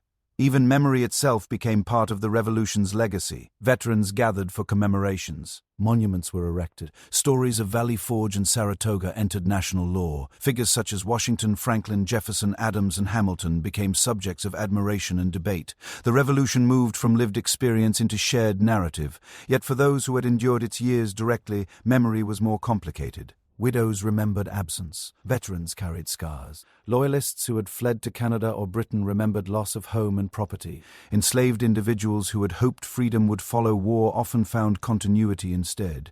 History rarely grants unambiguous victory. The American Revolution succeeded in establishing independence. It created a republic that endured beyond the lifetimes of its founders. It articulated principles that reshaped political discourse. But it did not complete the work it began. The promise of equality would remain contested for centuries. The definition of citizenship would expand gradually and often painfully. The balance between liberty and order would be negotiated again and again. And perhaps that is the final truth of the Revolution. It was not a single event concluded at Yorktown or sealed in Paris. It was a beginning, an opening of possibility whose consequences continue to unfold.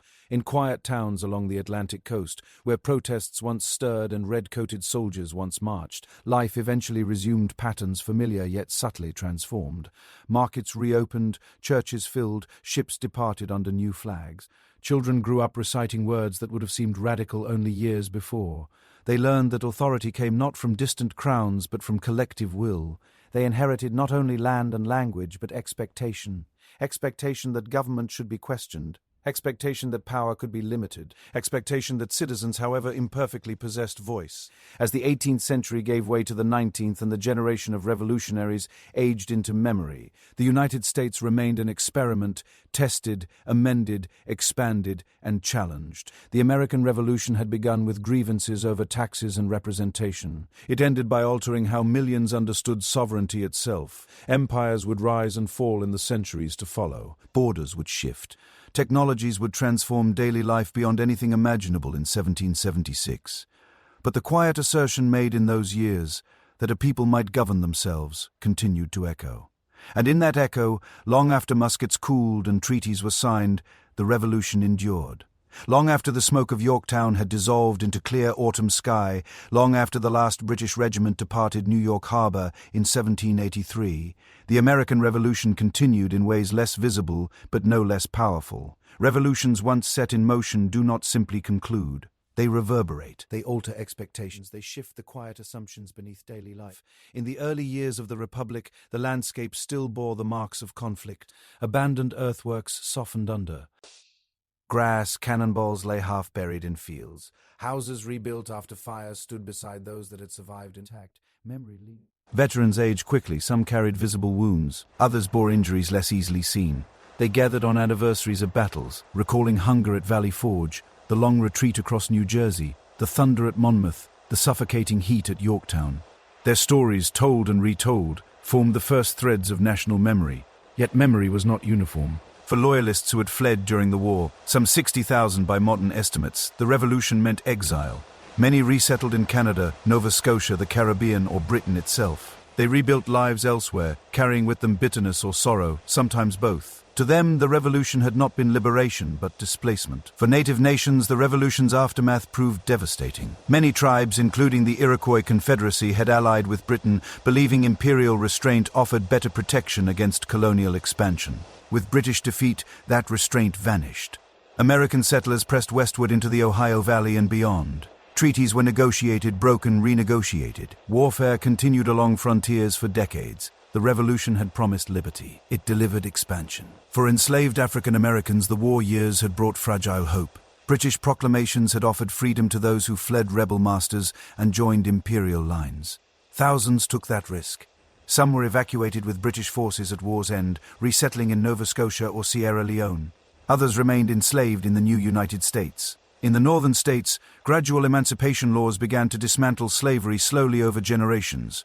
In the South, slavery deepened, especially as cotton cultivation expanded in the decades to come. The revolution's rhetoric of equality echoed loudly, yet its application remained uneven, and still, despite contradictions, something transformative had occurred. The notion that legitimate government required consent had entered common political language. The written constitution, amendable yet enduring, provided a framework for argument without dissolution. Disputes that might once have provoked rebellion could now unfold within institutional structure. Political parties emerged quickly in the 1790s. Federalists and Democratic Republicans debated despite early warnings that faction could destroy Republican virtue. Newspapers aligned openly with competing visions of the nation's future.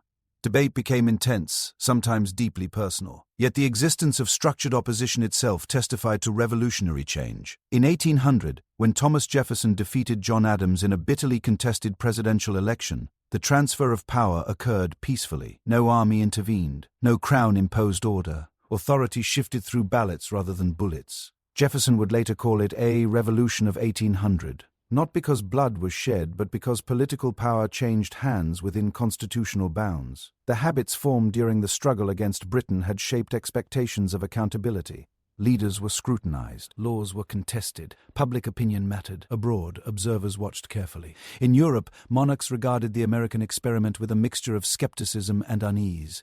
If 13 colonies could detach themselves from empire and endure, what precedent did that set? The French Revolution, far more violent and socially transformative, drew partly upon American example, yet diverged sharply in execution. Its upheavals reminded the world that revolutions could consume themselves. The American path, though not free from conflict, appeared comparatively restrained. By the early 19th century, Latin American independence movements invoked both American and French precedents. Figures such as Simón Bolívar studied constitutional models, and Revolutionary rhetoric. The age of empire had not ended, but its inevitability had been challenged. Within the United States, westward expansion accelerated. The Louisiana Purchase in 1803 doubled the nation's size. Explorers ventured toward the Pacific. Settlers followed rivers and trails into lands that maps only partially described. The Revolution had opened a continental future. Yet that future carried unresolved tensions embedded from the beginning. Sectional divisions between North and South widened over time, especially regarding slavery and economic policy. Debates that had been temporarily contained in constitutional compromise would re-emerge with greater intensity in the 19th century. The Civil War, nearly 80 years after independence, would test the Republic's durability more severely than the Revolution itself. And still, the foundational ideas articulated in 1776 remained touchstone. Abraham Lincoln during the Civil War would invoke the Declaration of Independence, arguing that the nation was conceived in liberty and dedicated to the proposition that all men are created equal. In that moment of profound crisis, revolutionary language provided moral anchor. The Revolution's endurance lay not only in its victories but in its vocabulary. It provided a grammar for dissent, movements for abolition, for women's rights, for expanded suffrage, and later for civil rights would all draw upon revolutionary principles. Petitioners would ask how a nation founded on equality could deny participation to half its population. Reformers would cite the Declaration as both promise and indictment. Thus the Revolution became both origin and argument. In quieter ways it reshaped daily life. Titles of nobility found no place in the new republic. Citizens addressed one another with a different tone of equality, at least in theory. Religious freedom protected by constitutional amendment allowed pluralism uncommon in many European states at the time. Education expanded. Gradually, grounded in the belief that a republic required informed citizens, public schooling, though uneven, grew as part of that vision. Even architecture reflected change. Public buildings adopted classical forms inspired by ancient republics rather than Gothic grandeur associated with monarchy. Symbols mattered. Columns and domes suggested continuity with Rome and Athens, not London. As decades passed, the generation that had fought the war dwindled. The last veterans died in the early 19th century. What had been living memory became history. Yet the Revolution did not recede entirely into abstraction. Every 4th of July, bells rang and speeches were delivered. Parades marched through streets once patrolled by British soldiers. Fireworks illuminated skies over cities that had once known siege. Commemoration sustained continuity, and beneath celebration lay something quieter. The American Revolution had proven that a people could reimagine their political relationship to power. It had shown that empire was not eternal. It had demonstrated that ideals, when combined with organization, sacrifice, and alliance, could reshape reality. It had also revealed that liberty declared is not liberty fully realized. The story did not conclude with perfection. It concluded with possibility. As the Republic matured, faltered, expanded, and endured, it carried forward the tensions of its birth. It remained an experiment, vulnerable yet persistent. The echo of 1776 was never a single note. It was a sustained resonance, sometimes triumphant, sometimes discordant, reminding each generation that sovereignty rests not in distant authority, but in collective responsibility. And so the American Revolution endures not merely as a sequence of battles and treaties, but as an ongoing conversation. A conversation about power, a conversation about rights, a conversation about who belongs within the promise first written in defiance. The muskets have long since cooled, the parchment has long since aged, but the questions asked in those years still wait for answers, carried forward beneath the quiet sky of a nation born in revolution.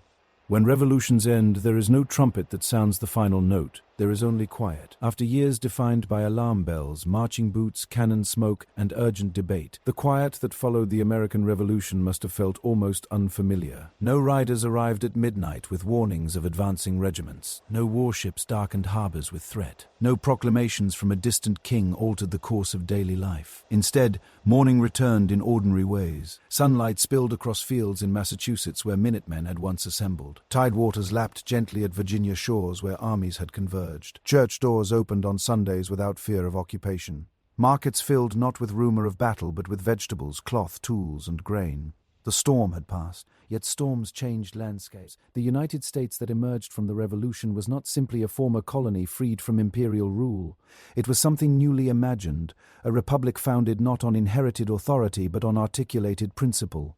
That difference mattered. In monarchies, sovereignty descended. In the American Republic, sovereignty ascended from the people upward. It was a fragile idea at first, tested repeatedly, but once spoken and enacted, it could not easily be withdrawn. Children born in the 1780s and 1790s grew up in a world where elections were routine, where presidents served fixed terms, where newspapers criticized leaders openly. These practices, once radical, became customary. The revolution had normalized participation. Even language shifted. The word citizen replaced subject. That single change captured the transformation in political identity. A subject owes allegiance. A citizen possesses agency. Agency would not be evenly distributed, and struggles for inclusion would... Centuries, but the conceptual foundation had been laid. Looking back, historians would later debate the nature of the American Revolution.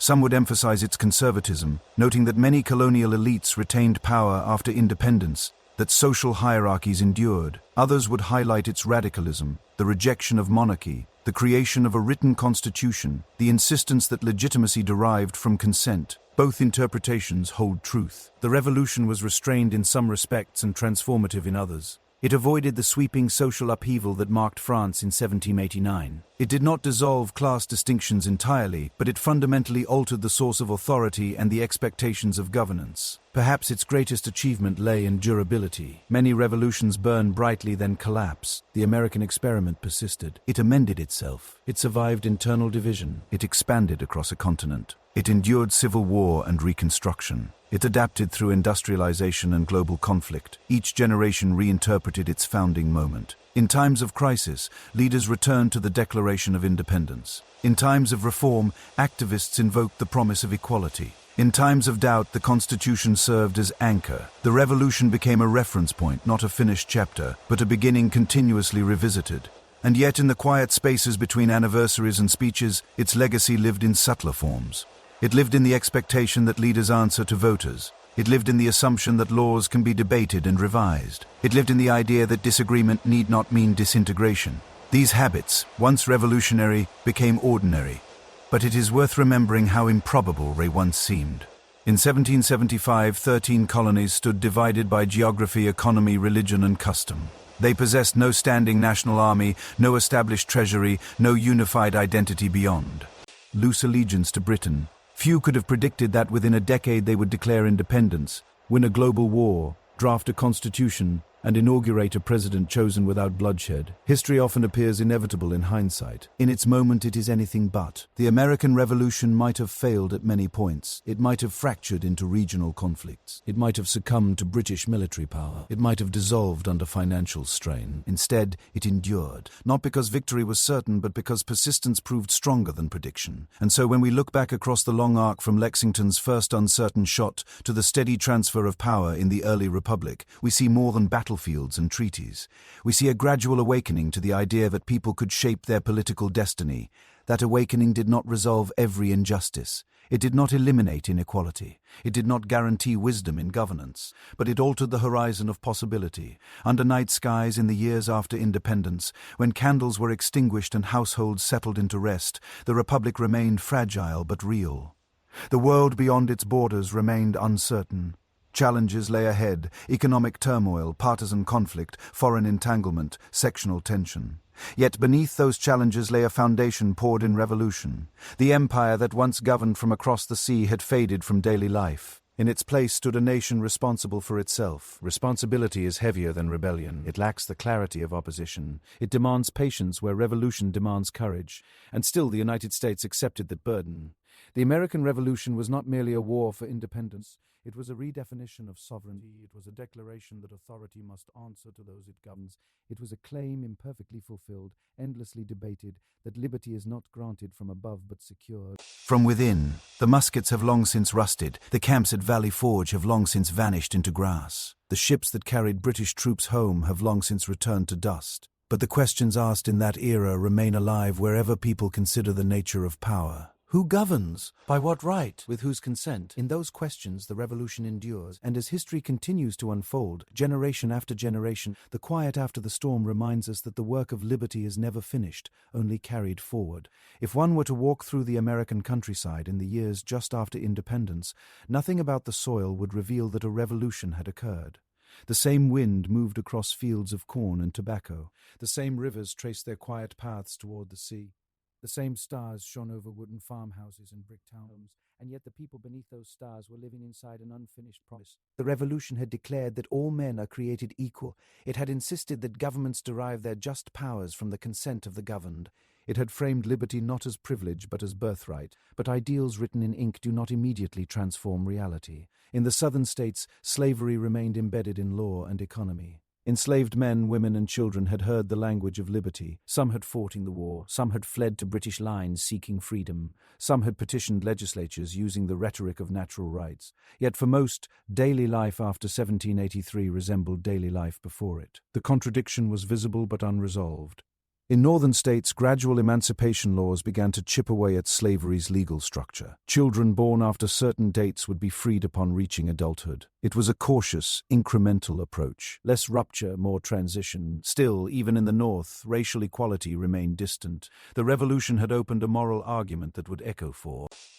It had not completed it. Women, too, had participated in the revolutionary struggle. They had organized boycotts, produced homespun cloth, managed farms in the absence of husbands, and in some cases followed armies as camp supporters. Figures like Abigail Adams had urged lawmakers to remember the ladies when forming new laws. Yet formal political rights did not follow. The concept of Republican motherhood emerged, the belief that women played a vital role in raising virtuous citizens for the Republic. Education for women expanded somewhat under this logic, but suffrage, legal independence, and full civic equality remained out of reach. Again, the promise had been spoken. It had not yet been fulfilled. For native nations, the revolution proved devastating. With British power removed, there was no imperial buffer restraining colonial expansion westward. Settlers moved into the Ohio Valley and beyond with increasing momentum. Treaties were often negotiated under pressure or ignored outright. Armed conflict resumed in the Northwest Territory during the 1790s. The Revolution had secured American independence. It had not secured indigenous sovereignty. Even loyalists, those who had remained faithful to the Crown, bore the Revolution's consequences. Many who stayed in the United States faced confiscation of property, social suspicion, or exile. Some reintegrated quietly. Others rebuilt lives elsewhere in the British Empire. Victory, like liberty, was unevenly distributed. And yet, despite these unresolved tensions, the revolution had done something irreversible. It had created a language powerful enough to challenge its own limitations. Abolitionists would later quote the Declaration against slavery.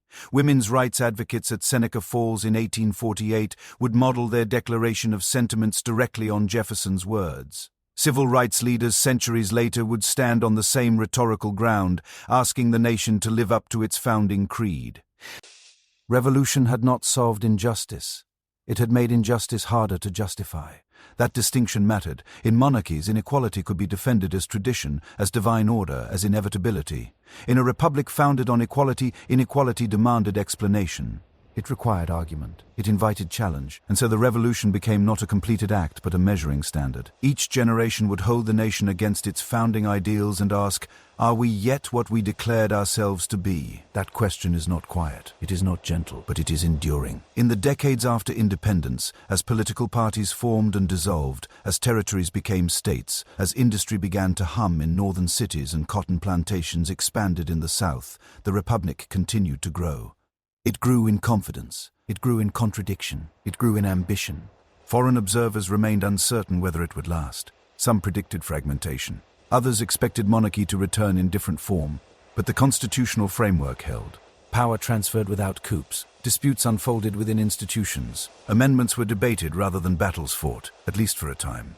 The revolution had replaced inherited sovereignty with constructed sovereignty. That construction required maintenance. It required participation. It required vigilance. And perhaps that is the deepest truth of it. The American Revolution was not a door that opened once and remained open forever. It was a hinge. It allowed movement. It permitted correction. It created space for argument about what liberty should mean. In quiet evenings across the young nation, parents told children stories of Lexington and Yorktown. They described frostbitten soldiers at Valley Forge and daring crossings of icy rivers. They spoke of courage and sacrifice. But beneath those stories lay something even more lasting than bravery. It was the belief that ordinary people could question power and reshape it. That belief would not remain confined to one century. It would travel forward, resurfacing whenever citizens felt authority drift too far from consent. The revolution had ended a war, but it had begun a standard, one by which the nation would judge itself again and again. And that standard, once spoken, could never fully be silenced. Long after the last veteran of the revolution had been laid to rest, long after the ink of the Constitution had faded into archival parchment, the American Revolution continued to travel. It traveled not by ship or cannon, but by idea. In the closing years of the 18th century, Europe stood uneasy. Monarchies governed vast populations. Thrones were justified by tradition, by divine right, by lineage stretching backward through centuries. The American experiment, a republic born from colonial resistance, seemed improbable, even fragile. And yet, it endured. When news of American independence first reached European courts, reactions were cautious. Some saw rebellion, others saw opportunity to weaken Britain. But as the United States survived its early instability, as elections occurred without collapse, as leadership transferred peacefully, observers began to recognize something more enduring than insurgency. They saw viability. In France, soldiers who had fought alongside Americans returned home carrying stories not only of battle but of political philosophy made practical. The financial burden France had assumed in aiding the American cause strained its treasury, contributing to crisis. By 1789, revolution erupted in Paris. The French Revolution would move more swiftly, more violently, more unpredictably than its American predecessor. Kings would fall, heads would roll. The reign of terror would darken ideals with blood. And yet in its earlier stages, the French Declaration of the Rights of Man and of the Citizen echoed familiar language: liberty, equality, sovereignty of the people. The American Revolution had helped demonstrate that. Beyond France, the ripples widened. In Haiti, enslaved people rose in revolt in 1791, inspired partly by revolutionary ideals and partly by the contradictions exposed in French colonial rule. The Haitian Revolution would become the only successful large-scale slave revolt in modern history, creating the first black republic in the Western Hemisphere. In Spanish and Portuguese America, independence movements followed in the early 19th century. Leaders like Simón Bolívar studied republican models and constitutional frameworks emerging from the United States. Though each movement had distinct causes and trajectories, the American example offered proof that colonial rule could be challenged and replaced. The Atlantic world shifted. The American Revolution did not single-handedly cause this transformation. Economic pressures, Enlightenment thought, demographic change, and imperial rivalries all played roles. But the American experience became a reference point, a case study in successful resistance and republican construction. It suggested that empires were not permanent fixtures of human order. Yet even as the United States inspired others, it confronted its own unresolved contradictions. Territorial expansion accelerated in the early 19th century. The Louisiana Purchase in 1803 extended American claims across vast lands inhabited by native nations. Expansion brought opportunity for settlers but displacement for indigenous peoples. The rhetoric of liberty coexisted with policies of removal. In 1830, the Indian Removal Act would authorize forced relocation of native tribes from southeastern lands to territories west of the Mississippi. The trail of tears that followed revealed the distance between revolutionary ideals and governmental action. Similarly, slavery's persistence deepened sectional division. Cotton production flourished after the invention of the cotton gin in 1793, entrenching enslaved labor in the Southern economy. Political compromises attempted to balance free and slave states, but tension mounted steadily. The Civil War, erupting in 1861, would force the nation to confront its founding paradox directly. In that conflict, leaders again invoked 1776. Abraham Lincoln framed the war as a test of whether a nation conceived in liberty could long endure. The Revolution had provided the language of aspiration. The Civil War would attempt to redefine its application. In later centuries, waves of immigration brought millions to American shores. Many came drawn by the promise articulated in the founding era that governance rested on consent, that opportunity existed beyond inherited class. The revolution became part of civic mythology, but also part of civic expectation. Globally, movements for self-determination in the 19th and 20th centuries often cited the American model among their influences. From Greece to Latin America, from post-colonial Africa to Asia, leaders studied constitutional frameworks and declarations of rights. The American Revolution did not offer a universal template. Its context was specific. Its outcomes were shaped by geography, demographics, and global politics. But it offered something intangible yet powerful: precedent. Precedent that colonized people could assert independence. Precedent that written constitutions could organize governance. Precedent that peaceful transfer of power could follow violent upheaval. Back within the United States, the revolution's symbols remained potent. The Liberty Bell, cracked but preserved, became emblem of endurance. The image of Washington crossing the Delaware, whether historically precise or artistically dramatized, symbolized courage against odds. Fireworks on the 4th of July illuminated more than the night sky. They illuminated continuity.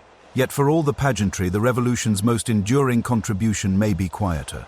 It normalized the expectation that governments can be reformed or replaced by collective will. That expectation carries risk. It can inspire noble reform or reckless instability. It can embolden democratic participation or justify radical upheaval. But once introduced into political consciousness, it cannot easily be erased. In the centuries since 1783, the United States has changed in ways unimaginable to those who gathered in Philadelphia in 1776. The population has grown from millions to hundreds of millions. Technology has transformed communication, transportation, and warfare. The nation has become a global power, and still the foundational questions remain rooted in that earlier moment. What is liberty? Who defines it? Who participates in its protection? How is authority limited? The American Revolution did not answer these questions definitively. It made them central. Across oceans, across decades, across continents, the light first kindled in colonial protest continued to flicker. Sometimes bright, sometimes dim, but rarely extinguished. And so the Revolution's story extends far beyond musket smoke and battlefield surrender. It lives in constitutions drafted in distant lands. It lives in speeches invoking rights and consent. It lives in citizens who believe their voices matter. Empires rise and fall, ideas travel further, and among the ideas that crossed the Atlantic in the 18th century, few would travel as far or endure as long as the claim that power belongs not to crowns, but to the people. The American Revolution began in resistance. It continued in reflection. And its light, once lit, crossed waters far beyond the shores where it was born. If we step back now slowly and let the noise of battle fade entirely, the American Revolution begins to look less like a sequence of dramatic flashes and more like a long breath drawn across years.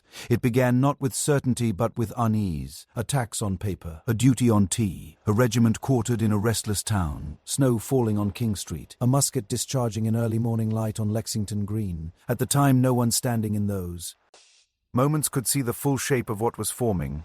Farmers gathered with muskets did not know they were stepping into the first pages of a global transformation. Delegates debating in Philadelphia did not know their words would echo centuries later. Soldiers shivering at Valley Forge did not know whether their endurance would mean victory or only survival. History rarely announces its turning points with clarity. It unfolds quietly, often uncertainly, through decisions made by people who cannot see beyond their own horizon.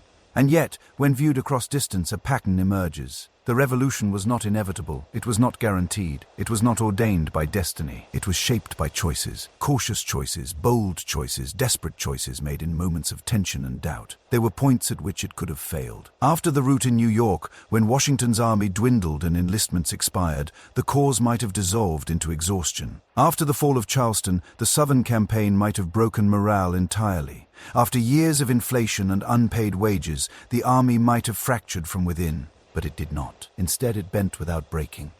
The revolution endured because enough people, farmers, merchants, soldiers, writers, diplomats, believed the idea beneath it was worth persistence.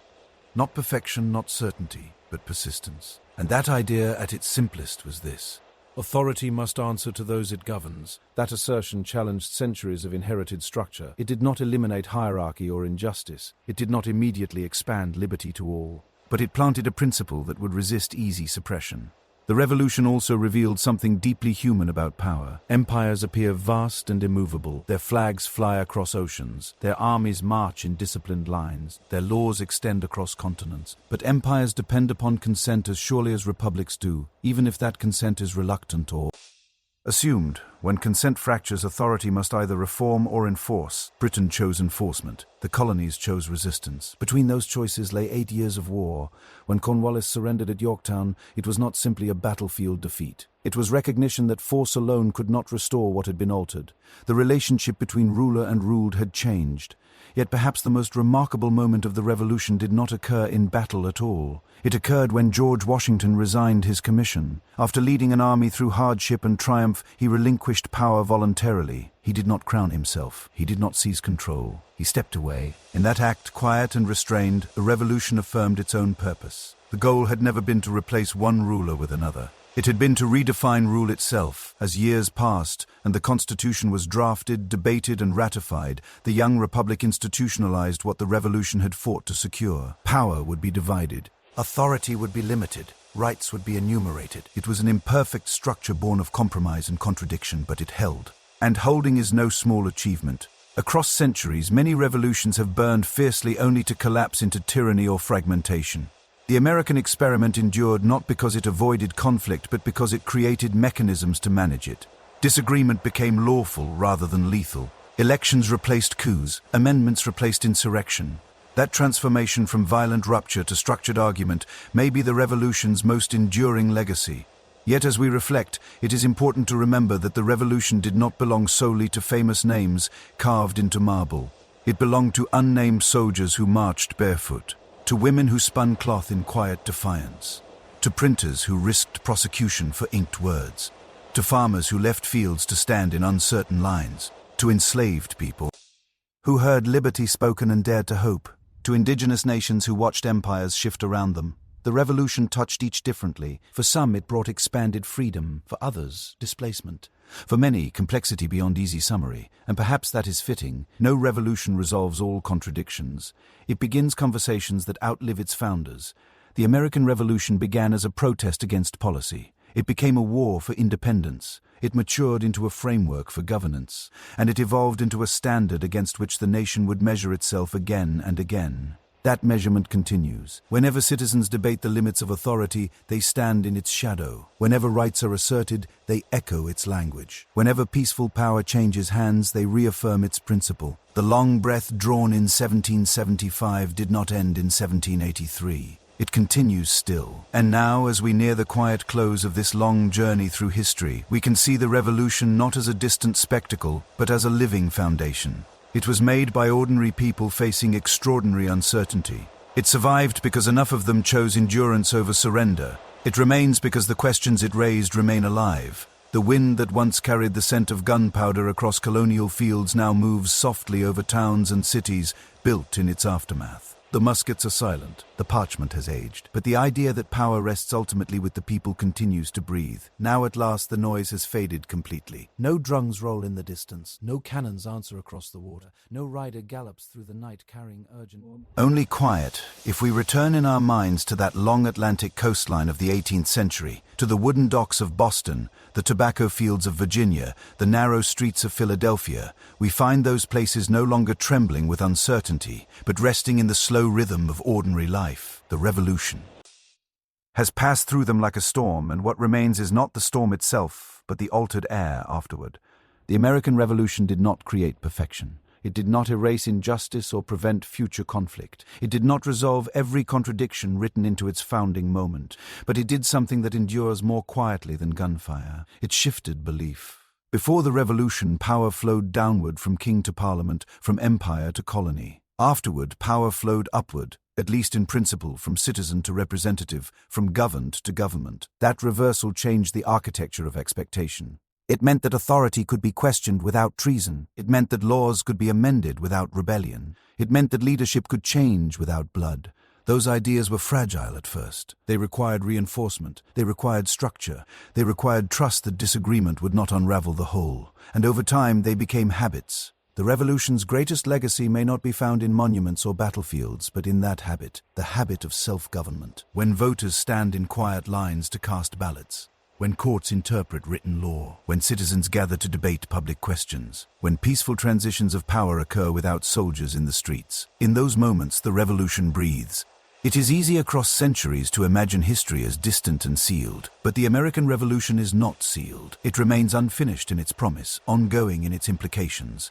The words written in 1776 still ask something of the present. The Constitution drafted in 1787 still shapes daily life. The choice made at Yorktown to end a war and begin a republic still echoes in every act of civic participation.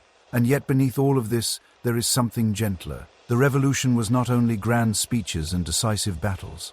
It was also ordinary endurance. It was long nights of doubt. It was hunger, cold, fatigue, uncertainty. It was human beings choosing persistence without knowing the outcome. That human scale is what makes it real. A farmer standing on Lexington Green could not see 2 centuries ahead. A soldier crossing the Delaware could not imagine a continental nation stretching to the Pacific. A delegate signing the Declaration could not foresee generations invoking his words in struggles yet unborn. They acted within their moment, and that is enough. History does not ask its participants to see the future. It asks only that they meet the present with courage. The American Revolution was such a meeting. It began with grievance, moved through sacrifice, and settled into structure. It created a nation not by certainty but by conviction tested over time. Now, as we let this long story come gently to rest, imagine once more the quiet coastline at dusk. The tide moves in and out as it did before empire, before rebellion, before independence. The sky darkens into deep blue, stars appear. The same stars that shone over soldiers at Valley Forge and delegates in Philadelphia. The world feels still. And somewhere within that stillness lies the simple enduring truth born in those turbulent years. That people may shape their own governance. That authority may answer to consent. That liberty, though imperfect and unfinished, is worth the long effort it requires. The muskets have fallen silent. The treaties have been signed. The generation of founders has long since passed into memory. But the quiet that followed their storm remains. And in that quiet the revolution endures, not as noise but as foundation. Let the story rest there, let it settle. And as the night deepens and the world grows still, allow the echoes of history to soften into calm. A reminder that even the loudest upheavals can give way to lasting peace. The storm has passed, the nation breathes, and the quiet remains. And so the story of the American Revolution is not merely a tale of battles won and treaties signed. It is the story of an idea that refused to die. An idea that took root in the minds of farmers, merchants, lawyers, and housewives who dared to believe that ordinary people could govern themselves. That authority did not have to flow downward from a king's throne. It could flow upward from the consent of the governed. When we look back across the centuries, it is easy to forget how improbable the American Revolution truly was. 13 separate colonies, each with its own customs, its own economy, its own identity, somehow found enough common purpose to defy the most powerful empire on earth. They had no standing army, no navy, no treasury, no foreign alliances at the start. They had only conviction and the willingness to endure. They endured freezing winters at Valley Forge, where men wrapped rags around their bare feet and left bloody footprints in the snow. They endured defeat after defeat, retreat after retreat, watching their comrades fall beside them. They endured years of separation from their families, years of hunger and disease and doubt, and yet they held. Why? Because they believed in something larger than their own survival. They believed that the experiment they were building, however fragile, however imperfect, was worth more than their comfort. They believed that future generations might look back and say, they did not give up, they did not surrender, they kept the flame alive. That flame, once kindled in the dark days of 1776, has never been fully extinguished. It flickered during the Civil War when the nation nearly tore itself apart over the very contradictions embedded in its founding. It glowed during the struggle for civil rights, when men and women marched and bled and died to make the promise of equality more real. It shines still whenever citizens gather in town halls and school gymnasiums, debating, disagreeing, but refusing to abandon.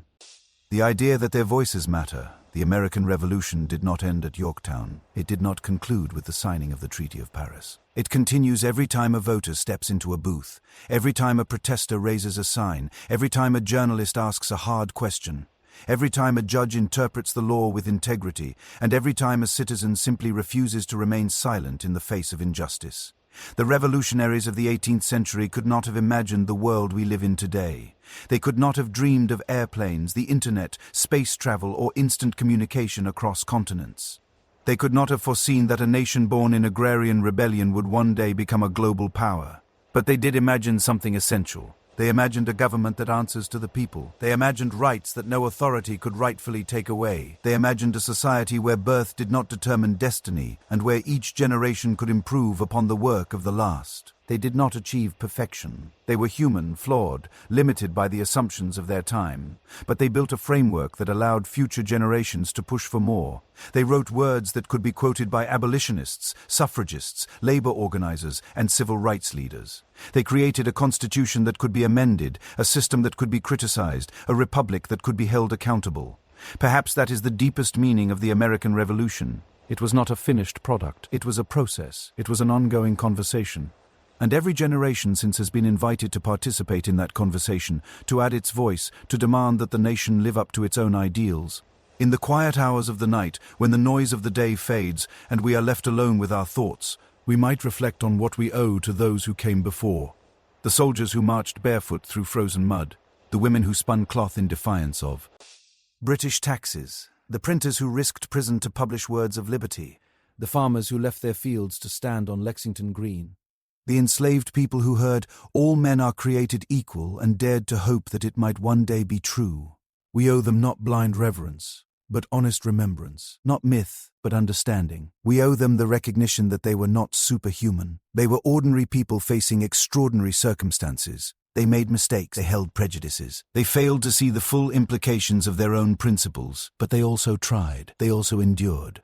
They also refused to accept that the world could not change. And because they tried, because they endured, because they refused, we live in a world that is different. Not perfect, not finished, but different. And that difference is the Revolution's legacy. So as you drift towards sleep tonight, let the story of the American Revolution settle gently in your mind, not as a series of dates and names to memorize, but as a reminder that change is possible, that ordinary people, when they organize and persist and sacrifice, can alter the course of history, that the arc of the moral universe does not bend on its own. It bends because people pull it. The revolution did not end in 1783. It lives in every act of courage, large or small, that pushes the world a little closer to justice. And tonight, as you rest, you are part of that long story. You are the inheritor of their struggle, and you are also the continuation of it. Let the candles dim, let the silence deepen, let the echoes of musket fire fade into the distant past. What remains is not noise, but hope, not certainty, but possibility. And in that quiet space between sleeping and waking, the revolution endures, as it always has, as it always will. Good night.